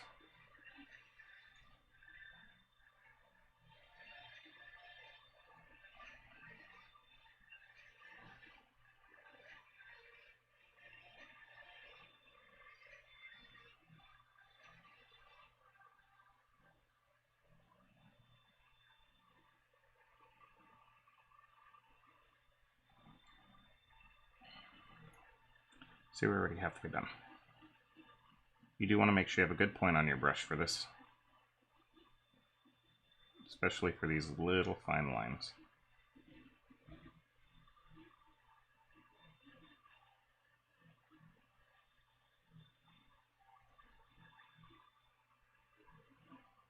And then we're going to do the top one. Same way.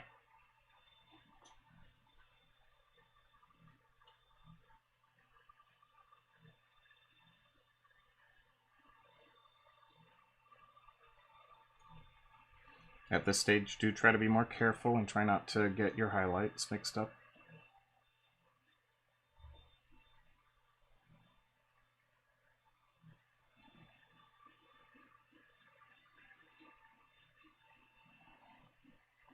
How fast do I go through my brushes? I mean, I've been using this one so long that I've worn the paint off of it.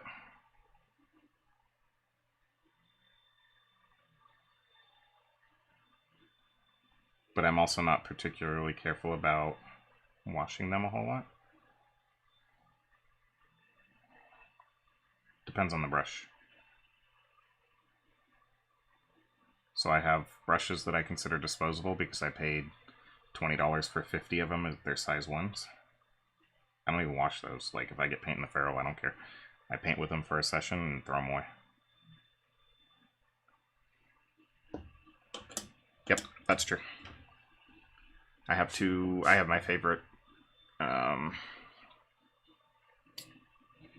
brush soap, but I mean, honestly, if we're being real here, I don't use it as often as I should.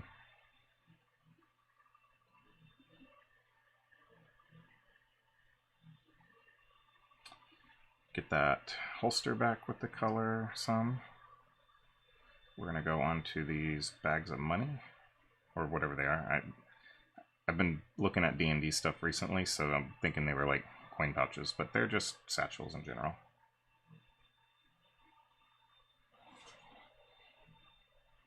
We're gonna bring this back here with our color.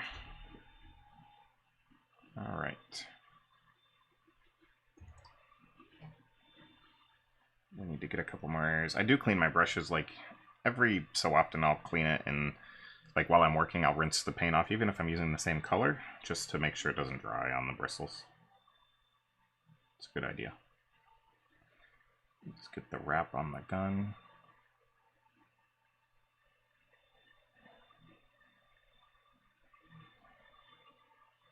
Went to the wrong color there for a minute.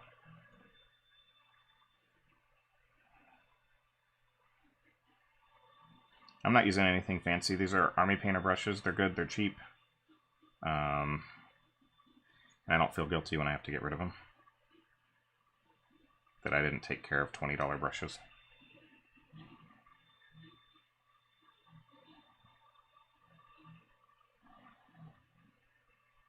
I'm really looking forward to when she gets on the base.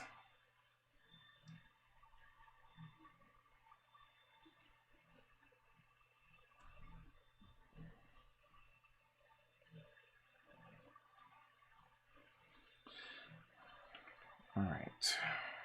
Anywhere else I need to go with this leather color? Yes. So right now all we're doing is taking our base tones and bringing back some of our colors.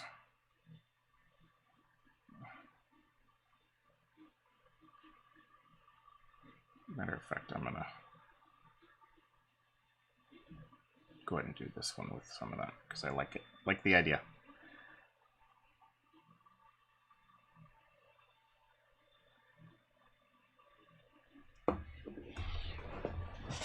Alrighty. So I'm going to go into my Banshee Brown, and I'm going to do that overbrushing technique I was talking about. She has some... I already messed up. Wet. Dry. She's got some stitching down her pants that I want to make look good. So as soon as that dries from being wet water, I'm going to pick out the stitching. And I'm actually not doing the overbrushing technique because it just... they're rounded, so they're harder to get.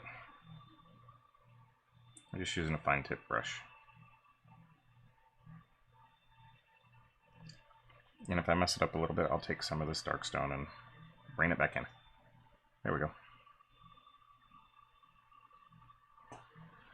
Let's see. We're going to take that same color and we're going to do the stitching here on her boots. The lacing, I mean. Just because. Try to give it some visual interest.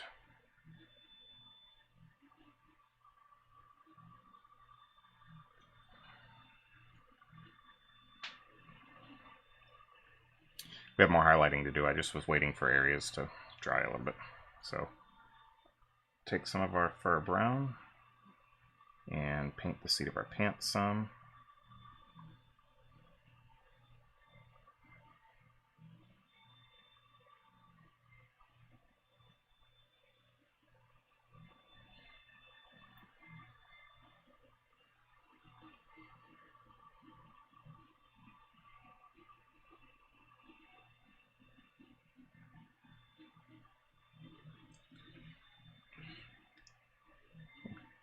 Brighten up the cuffs on her jacket.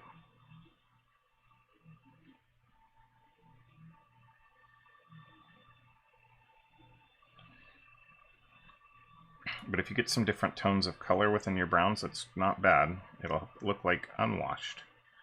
And from what I know about Calamity Jane, that is perfectly fine.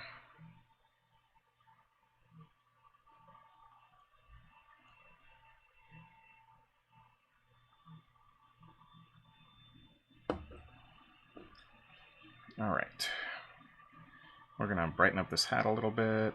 The dark stone is going to it'll be brightened a little bit by itself, but it's going to need some work with some supporting colors to get some highlights going.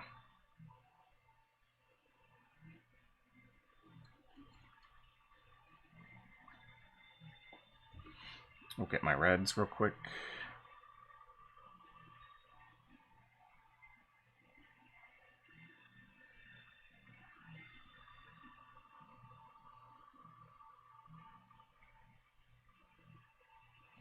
You notice I work with a pretty fine brush when I'm doing my details. Just because it's easier and I risk messing up less. Alright. Oak brown highlights. So onto the shoulder here, on each side. And then we're going to come through here, and in between each of these little rivets, we're going to get the lip of this jacket.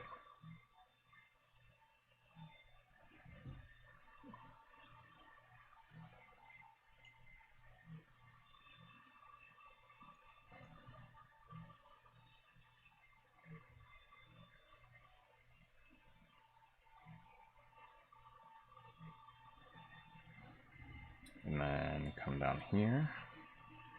We will do the same thing there. And I think there's a spot that should have been metal there that I'll come back and I'll leave it brown. It'll be interesting. Mine will be different.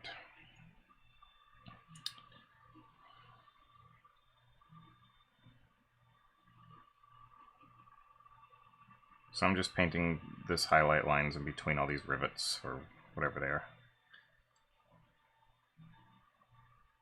Okay.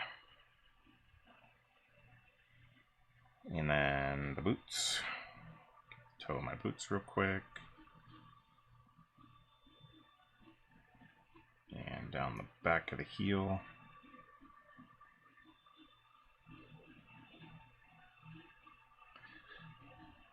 All right.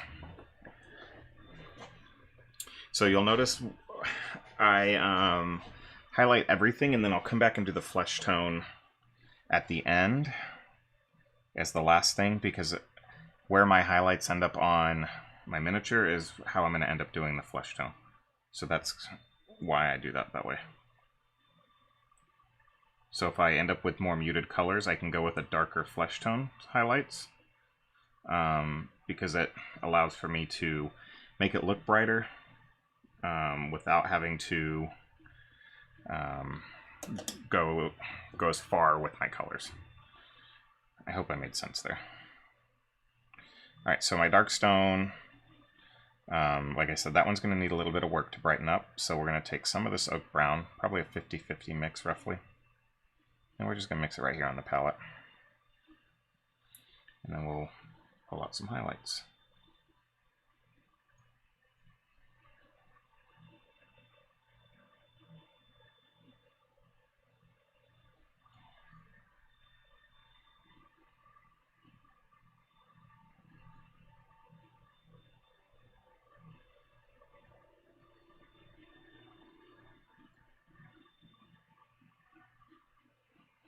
And then on the hat,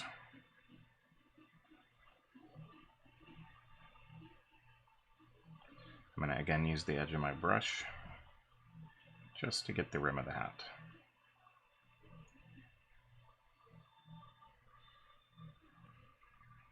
And then we'll grab some more oak brown into my dark stone, and we'll go a little bit brighter in just a couple areas. Not quite enough.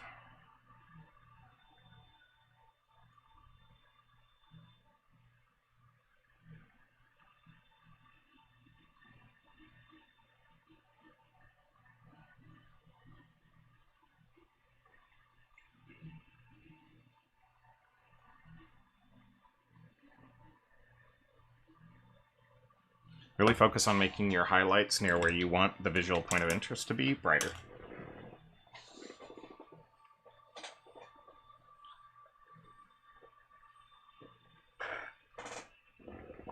All right. Sorry, I needed some water.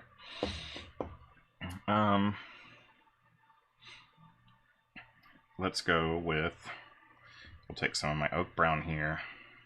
I may have to get more oak brown out. And I'm going to take some of my leather brown and mix it in. Probably about 50-50 again. We're going to do some limited highlighting on the top of the shoulder, because I just dived right in. That was an accident, but it worked out.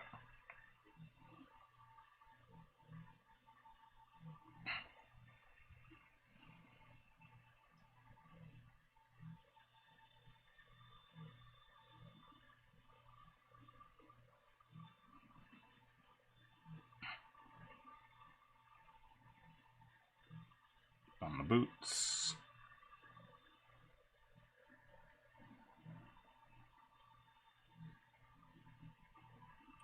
On the derriere. Probably need to go a little bit brighter there once it dries, and work out to the edge.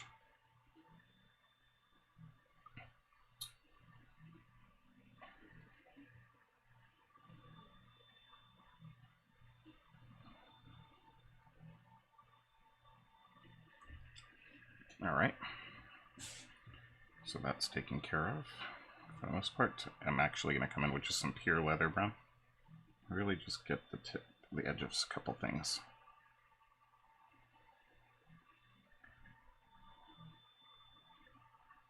Blend that in on the top of her shoulders real quick. And see if I can't get some of this edge picked out with it. Just the leather brown. Leather brown.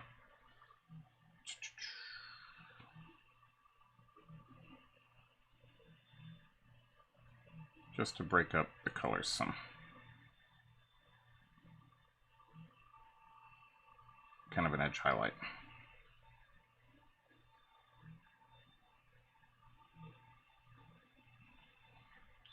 But less defined. All right.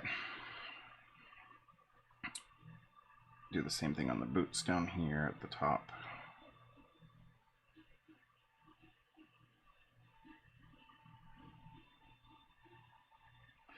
Remember, like I said, when this goes on, it's going to look real bright, but it dries pretty muted. Okay, so for all the areas that we did the leather brown normally. We're going to come in and highlight with some monster brown.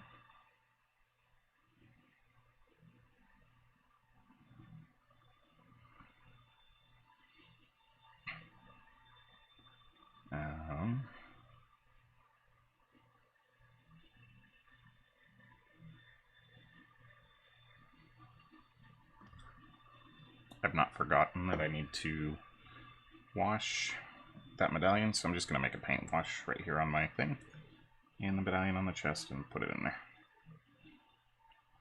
Simple. By thinning down some of that dark stone real thin. It works. We're going to take some of that onto the rifle handle here where she's wrapped it. Some of that monster brown.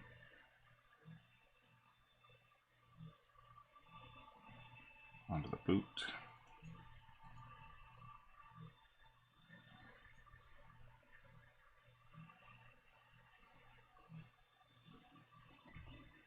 Okay.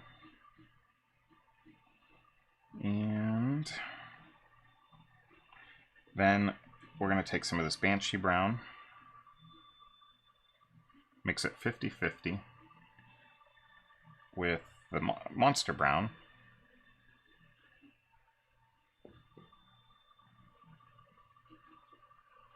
Just to give us a little bit of a lighter shade too. Come in and touch up some of these things here. Just small little dots on the end. Make it pop.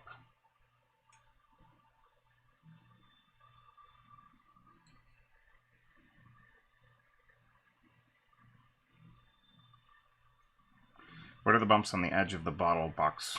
Yeah, they're box rivets. I'm gonna do those metallic when I'm all done.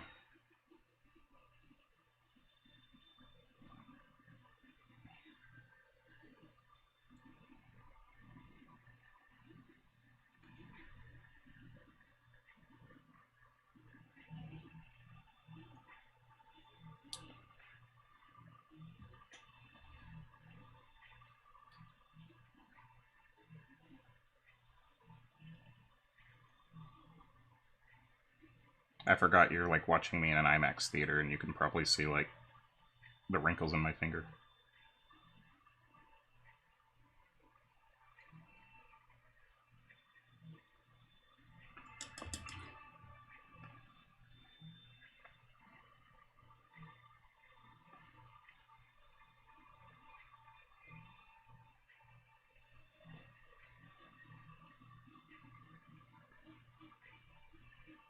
Pick out the tassels.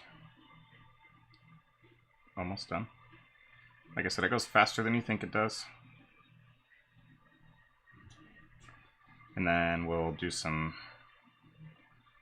highlighting on the leather pouches there.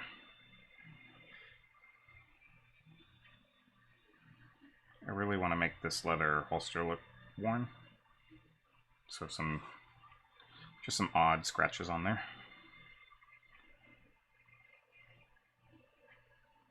Okay. All right, so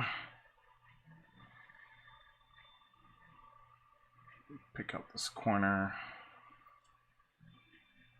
All right. For the Castle Gray, I'm going to mix in some of that Banshee Brown as well for the lasso.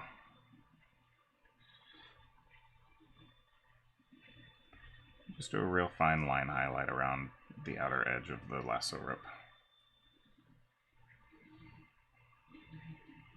And we'll leave that just like that. That's it. Rest of it's shadowed and dirty.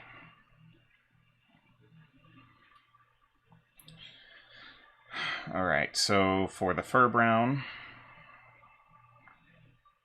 I'm going to pull some of that up here. And I'm actually going to pull some of my flesh tone over and mix it in to lighten it just a touch. As I drip a whole bunch of water in it. I had a droplet of water on my brush. Fun times. And that's going to be our highlight for the fur brown. I'm only doing one shade of highlight for most places.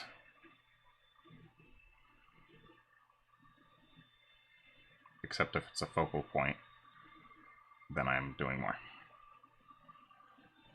So like up here near the hands and face, I'm going to go a little bit higher than I would down on the legs, for instance.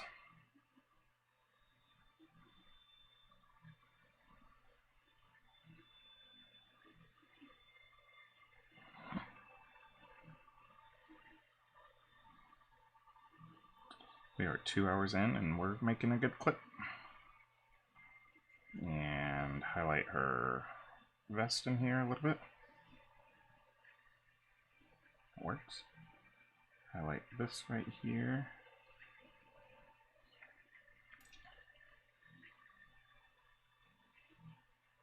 Clean up an area. There we go. Okay. Alright, so I'm going to come back in with this desert yellow. I'm not going to do that yet. Scratch that.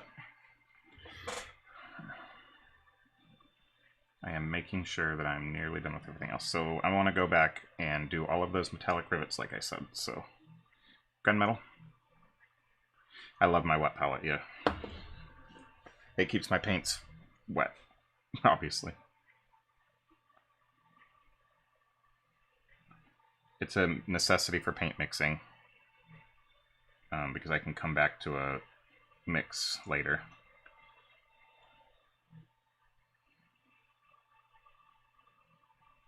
So I've got some metallic on my brush and I'm just going and touching a dab to each rivet.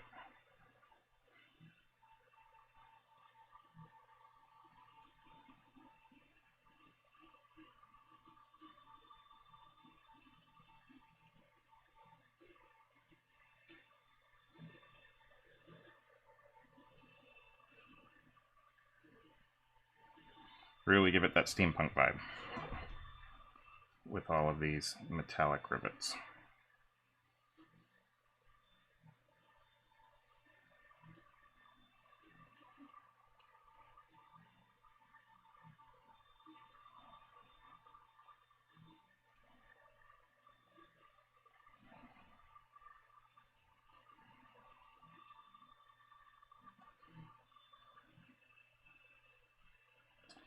Yeah, and to be honest, the Army Painter one is very well, not very well, what term, is very affordable. It's $25, you get the wet palette, hang on a second. For $25 you get this wet palette. It comes with a nice fancy lid that goes on it. It's 2 parts. It's got brush storage there, storage for other tools here. Put it on there. It's got a nice elastic strap that goes around it, makes it real portable. And it comes with 50 papers and 2 foams, all for $25 US. So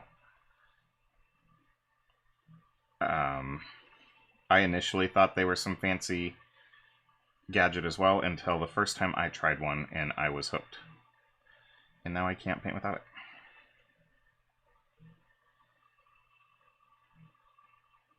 Like, I can paint without it, I just won't do as much work on what I'm painting. Alright. I missed some stitching on the inside in here.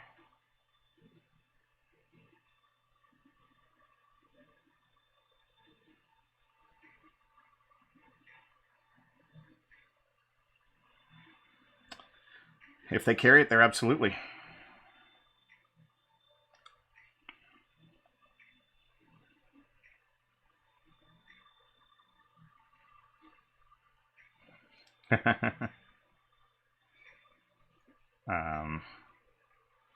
Like I said, I can speak to I've used 2 wet palettes. I've used this one, and then one you can get at like a hobby store, or not a hobby store, a craft store. And the craft store one's what I started with. It worked well. When I switched to this Army Painter one, it was night and day, by far. Just because of what it's designed for. You know, this one was created with miniature painters in mind, whereas the craft store one was a general acrylic one. So, all right. Now we get into highlighting the flesh.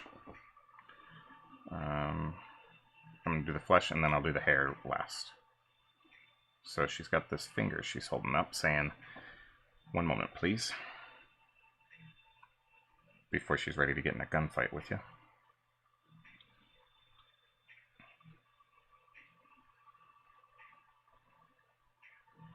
She needs her liquid aim.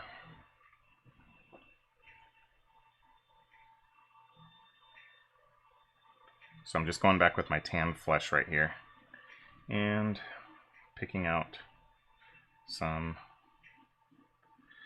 highlights, which is going to be most of the skin areas. So flesh is one that a lot of people struggle with. And the biggest thing about flesh, unlike other areas, is that if your blends aren't done well, it's going to look terrible and be very evident. So make sure you do very subtle transitions from one color to the next.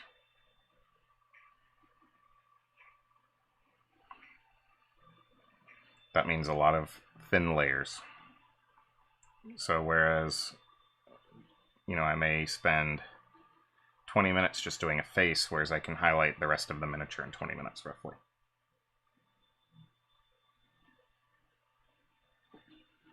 All right. Flesh tone wash 1 done. Or just highlight 1 done. Barbarian flesh. We won't need much of this.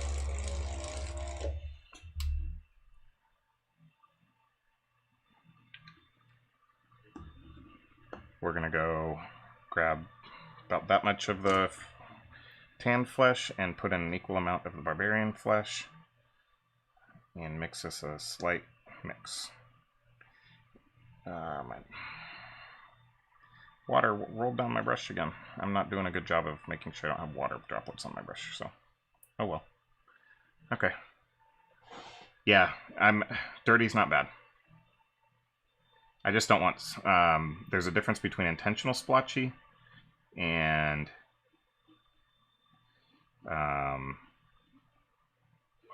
I didn't get my paints done right splotchy, if that makes sense.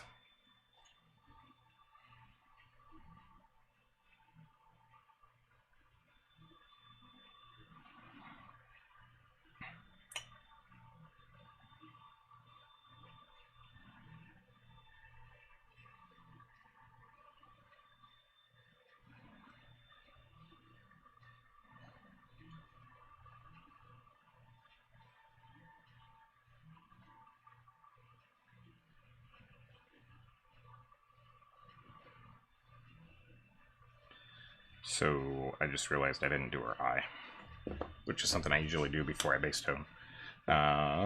So we'll fix that. But I need a color to do her eye with. Luckily she's only got one of them, the other's covered with hair. Spaceship exterior.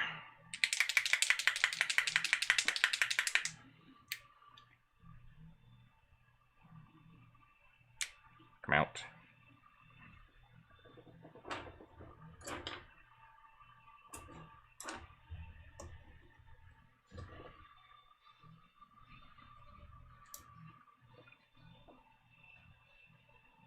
There we go. The stupid ball bearing was blocking the nozzle. Alright, so I've got a really fine brush I'm going to use. An insane detail brush.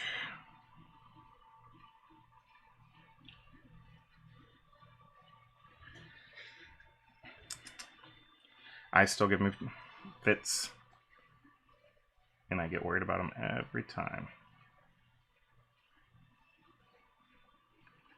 But the reason I do the eyes before I finish the rest of the base tone and highlight is that I intentionally make it that way so that I can make the eyes too big and come in and clean up around them down to the size I want them to be. So I do a white dot, and then a trick I've learned is just a vertical pupil up and down, black.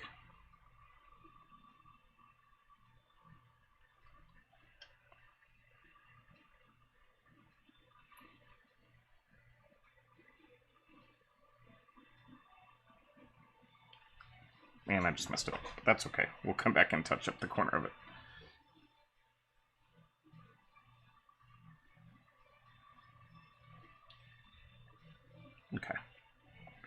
And then take my very base tone and frame in the eye to the size I want it. I don't know if I have to adjust my camera again. Configure video. Get that focus zoomed way in. And see if I can get that eye.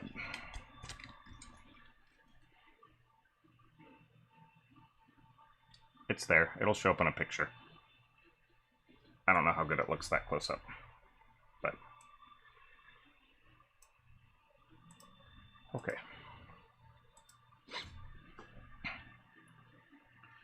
The other one's okay to leave shaded because it's covered. So, all right, back to regular tones. So we're going to go into just some base of that barbarian flesh, and we're going to start. We're working into gradually smaller areas.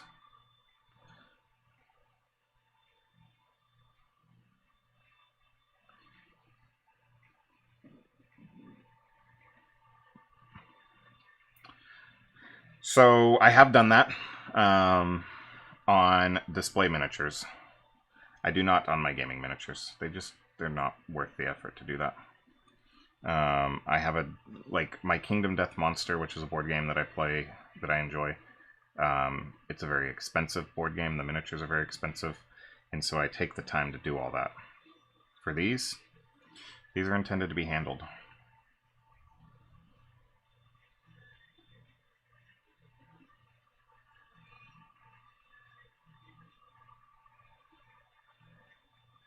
Earlobe, top of the cheekbone in this highlight.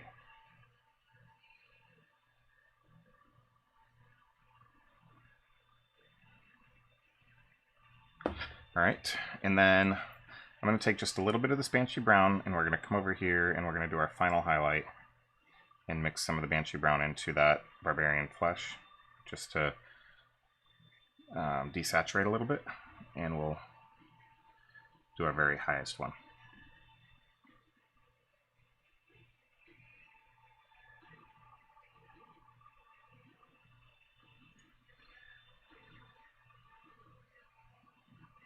And what this very desaturated one will do is it'll help it bring out that, you were saying, that dirty effect. Since we're, by mixing in a whiter tone, we're removing some of the color out of her face.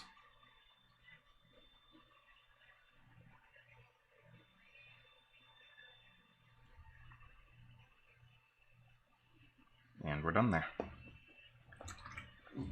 Face is done. Alright, so now we're going to go into our Desert Yellow. She's going to be a little bit blonder than initially planned, but that's okay. Maybe she's been out in the sun a lot. And I'm just going to pick out some strands of hair.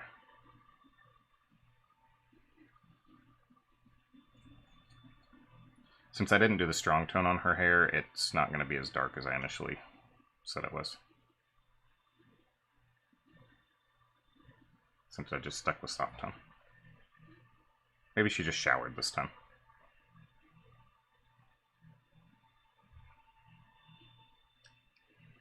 And then take some of that skeleton bone, mix a little bit into it, and just pick out the highlights on the front of the bangs. Not many.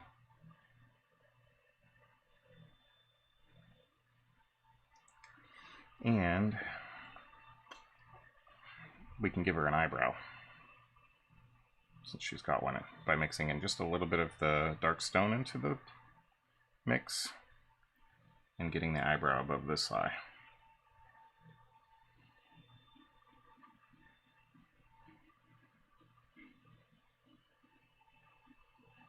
Not enough dark stone.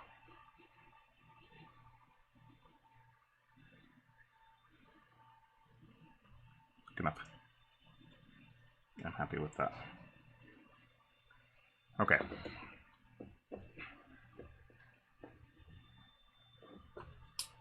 I think we are mostly done with her. I want to pick out some of this filigree again using that side brush technique, the overbrush. Fresh out of the horse's trough. Yep.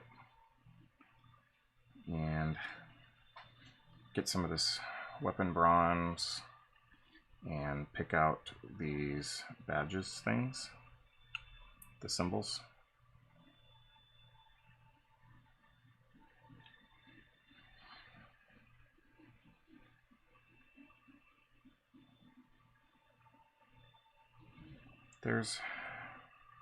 She's got these weird frills under here I really want to do something with, so we'll do this. Take some monster brown and pick them out. You definitely don't have to. They're not even something I really notice unless I turn her in the right direction. And then I want to push the highlight on the top of her thigh right here a little bit more, right next to the gun. And so I'm going to really make it brighter with some of that lighter tone that I've used. Alright. So I have a brush that I custom made into a dry brush. It's really tiny. I just cut the tip off of an old brush that was all worn out. And I'm going to take that, I'm going to put some metallic on there, some of the silver gunmetal metallic, and I'm going to brush that onto the gun, just in the areas facing out, onto the black metal parts. Careful not to get it anywhere except for those, but this is a true dry brush. Again, we're just going for some visual appeal. Alright. The other thing I'm going to do is I am going to dry brush the box, because I've noticed that dry brushing on wood looks really good. So I'm going to take some of my skeleton bone and dry brush it onto the box. It makes it look good and messy. Using that same dry brush I've used, you just need a really small dry brush. This is perfect for an old worn out brush that you've kind of worn the tip off of. It was starting to split and you were ready to throw it away. Maybe you got some paint in the ferrule, cut the tip down to a flat tip so that you have a really small one. It's great for when you want to dry brush in tighter areas without messing things up.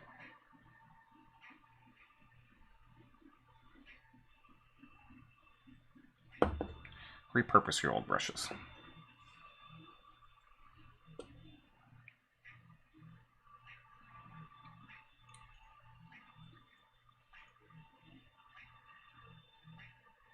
And then we're going to go into some of that Banshee brown and we'll do the same thing.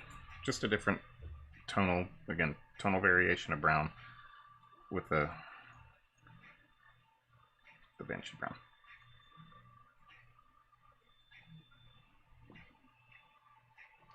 Alright. On to our bottles. We're going to take our green. I know there's a pattern on this bottle. We're going to do some edge highlighting on the bottle with the angel green. And on the bottom.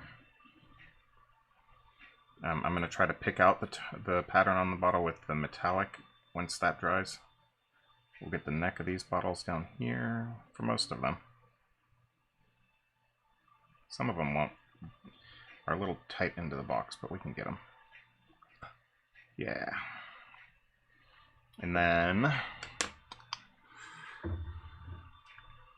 going to take a Wizard's Orb color. I'm going to mix some of that in with the other green.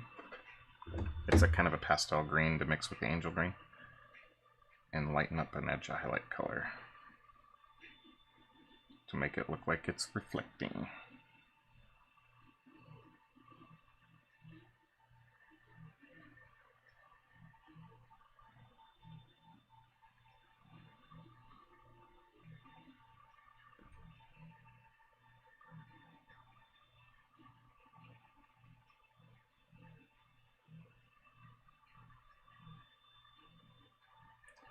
There we go.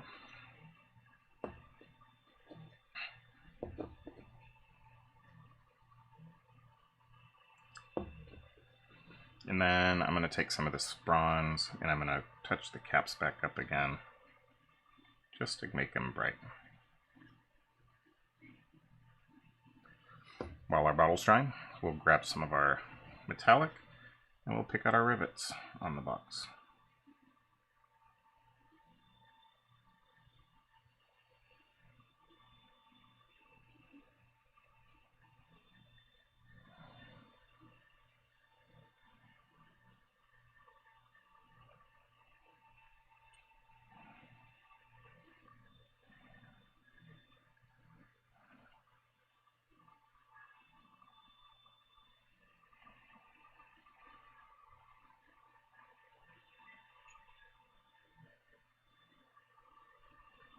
Might be able to have this fancy little lady done in approximately 2.5 hours, because I'm getting close to being done.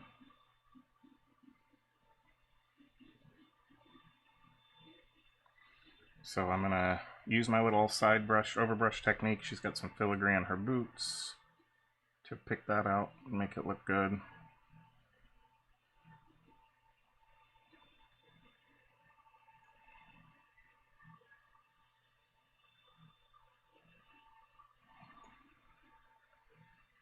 Calamity Jane's one of my favorites, so I was really excited to get to paint her. So, one thing I did when I was painting this seat is I overdid my washes. So I'm going to take some really thin down of that dark stone, really thin down, and I'm just going to paint it back into the crevice again and really bring back a nice difference there. I mean, I did the same thing right here along these edges, so paint back in your shadows if you need to. The other thing I need to do is highlight this filigree on her jacket and bring back the pistol grip. Just a touch of dust yellow, desert yellow. Alright, so I'm going to take this wizard's orb and I'm going to go with just some real spotty highlights here to make it look like light reflections off the bottle. They're not pure lines. And I'm only going to do this on this one bottle that sticks way out and just kind of pick out the corner.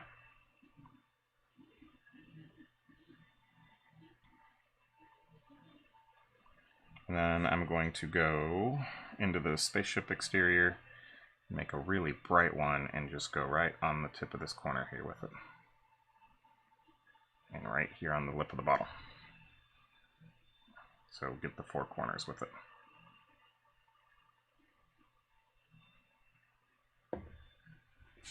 Okay.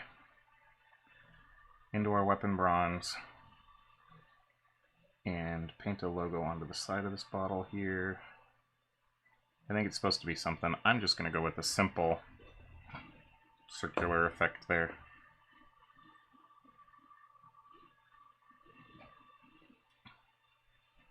I may wash it to see what kind of details I can bring back, but I need to bring my edge highlight back now.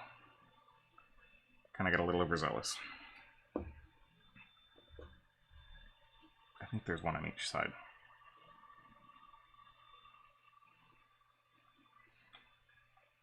If I recall correctly, looking at the model closely earlier, it was the Wild West, or Wild West Exodus symbol, but it wasn't very well defined, and that's okay. Alright, and then really thin, make that really thin custom wash again, and once the metallic's dried enough, throw it back on there just to dull it down some on each side.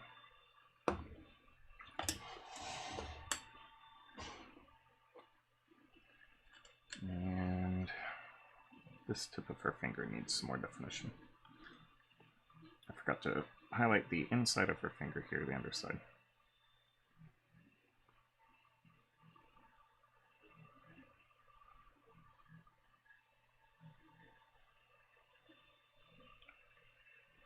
And she's got the metallic clasp on each cuff.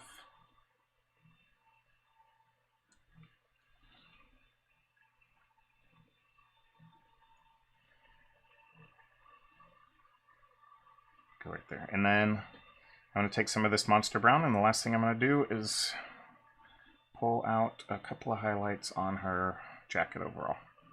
I mix in some of the spaceship exterior, thin it down quite thin, and really just give it some depth on the edges.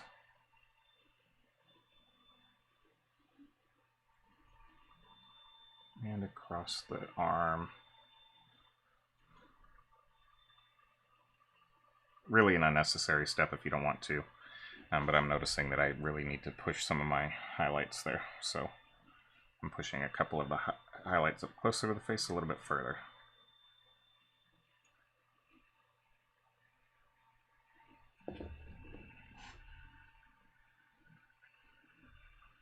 All right.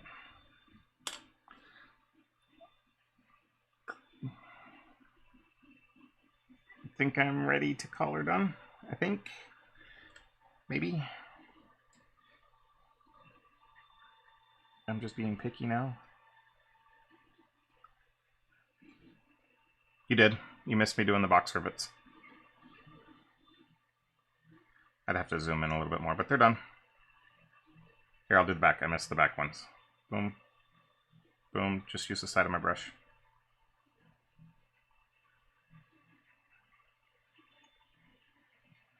With a metallic.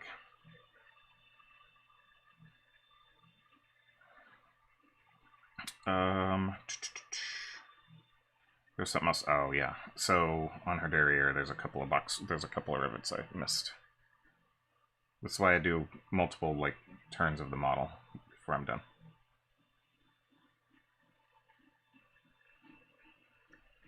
Okay.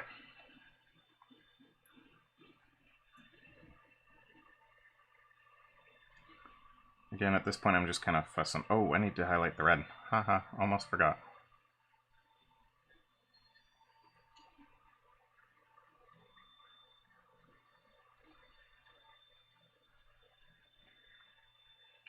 So for my red highlight, I'm going to take some pure red.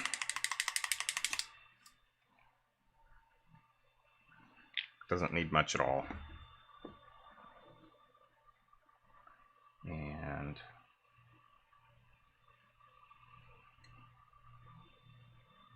And I didn't really thin it down much. It's fine for this. And just brighten up my red around the hat.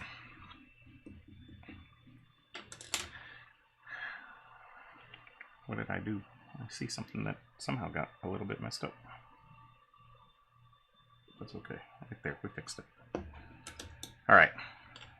So I think I'm ready to call this done before I end up doing something to mess it up further. I'll get you a close-up here real quick.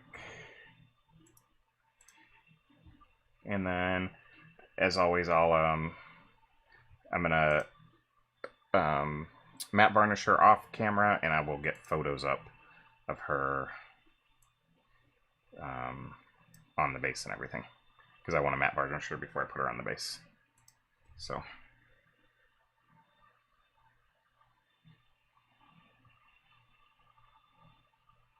That's a completed Calamity Jane. I appreciate y'all hanging out with me tonight. Thank you. I'm thinking Thursday nights are going to be my normal stream night. I'm going to try it out for another week or two and see how that goes. But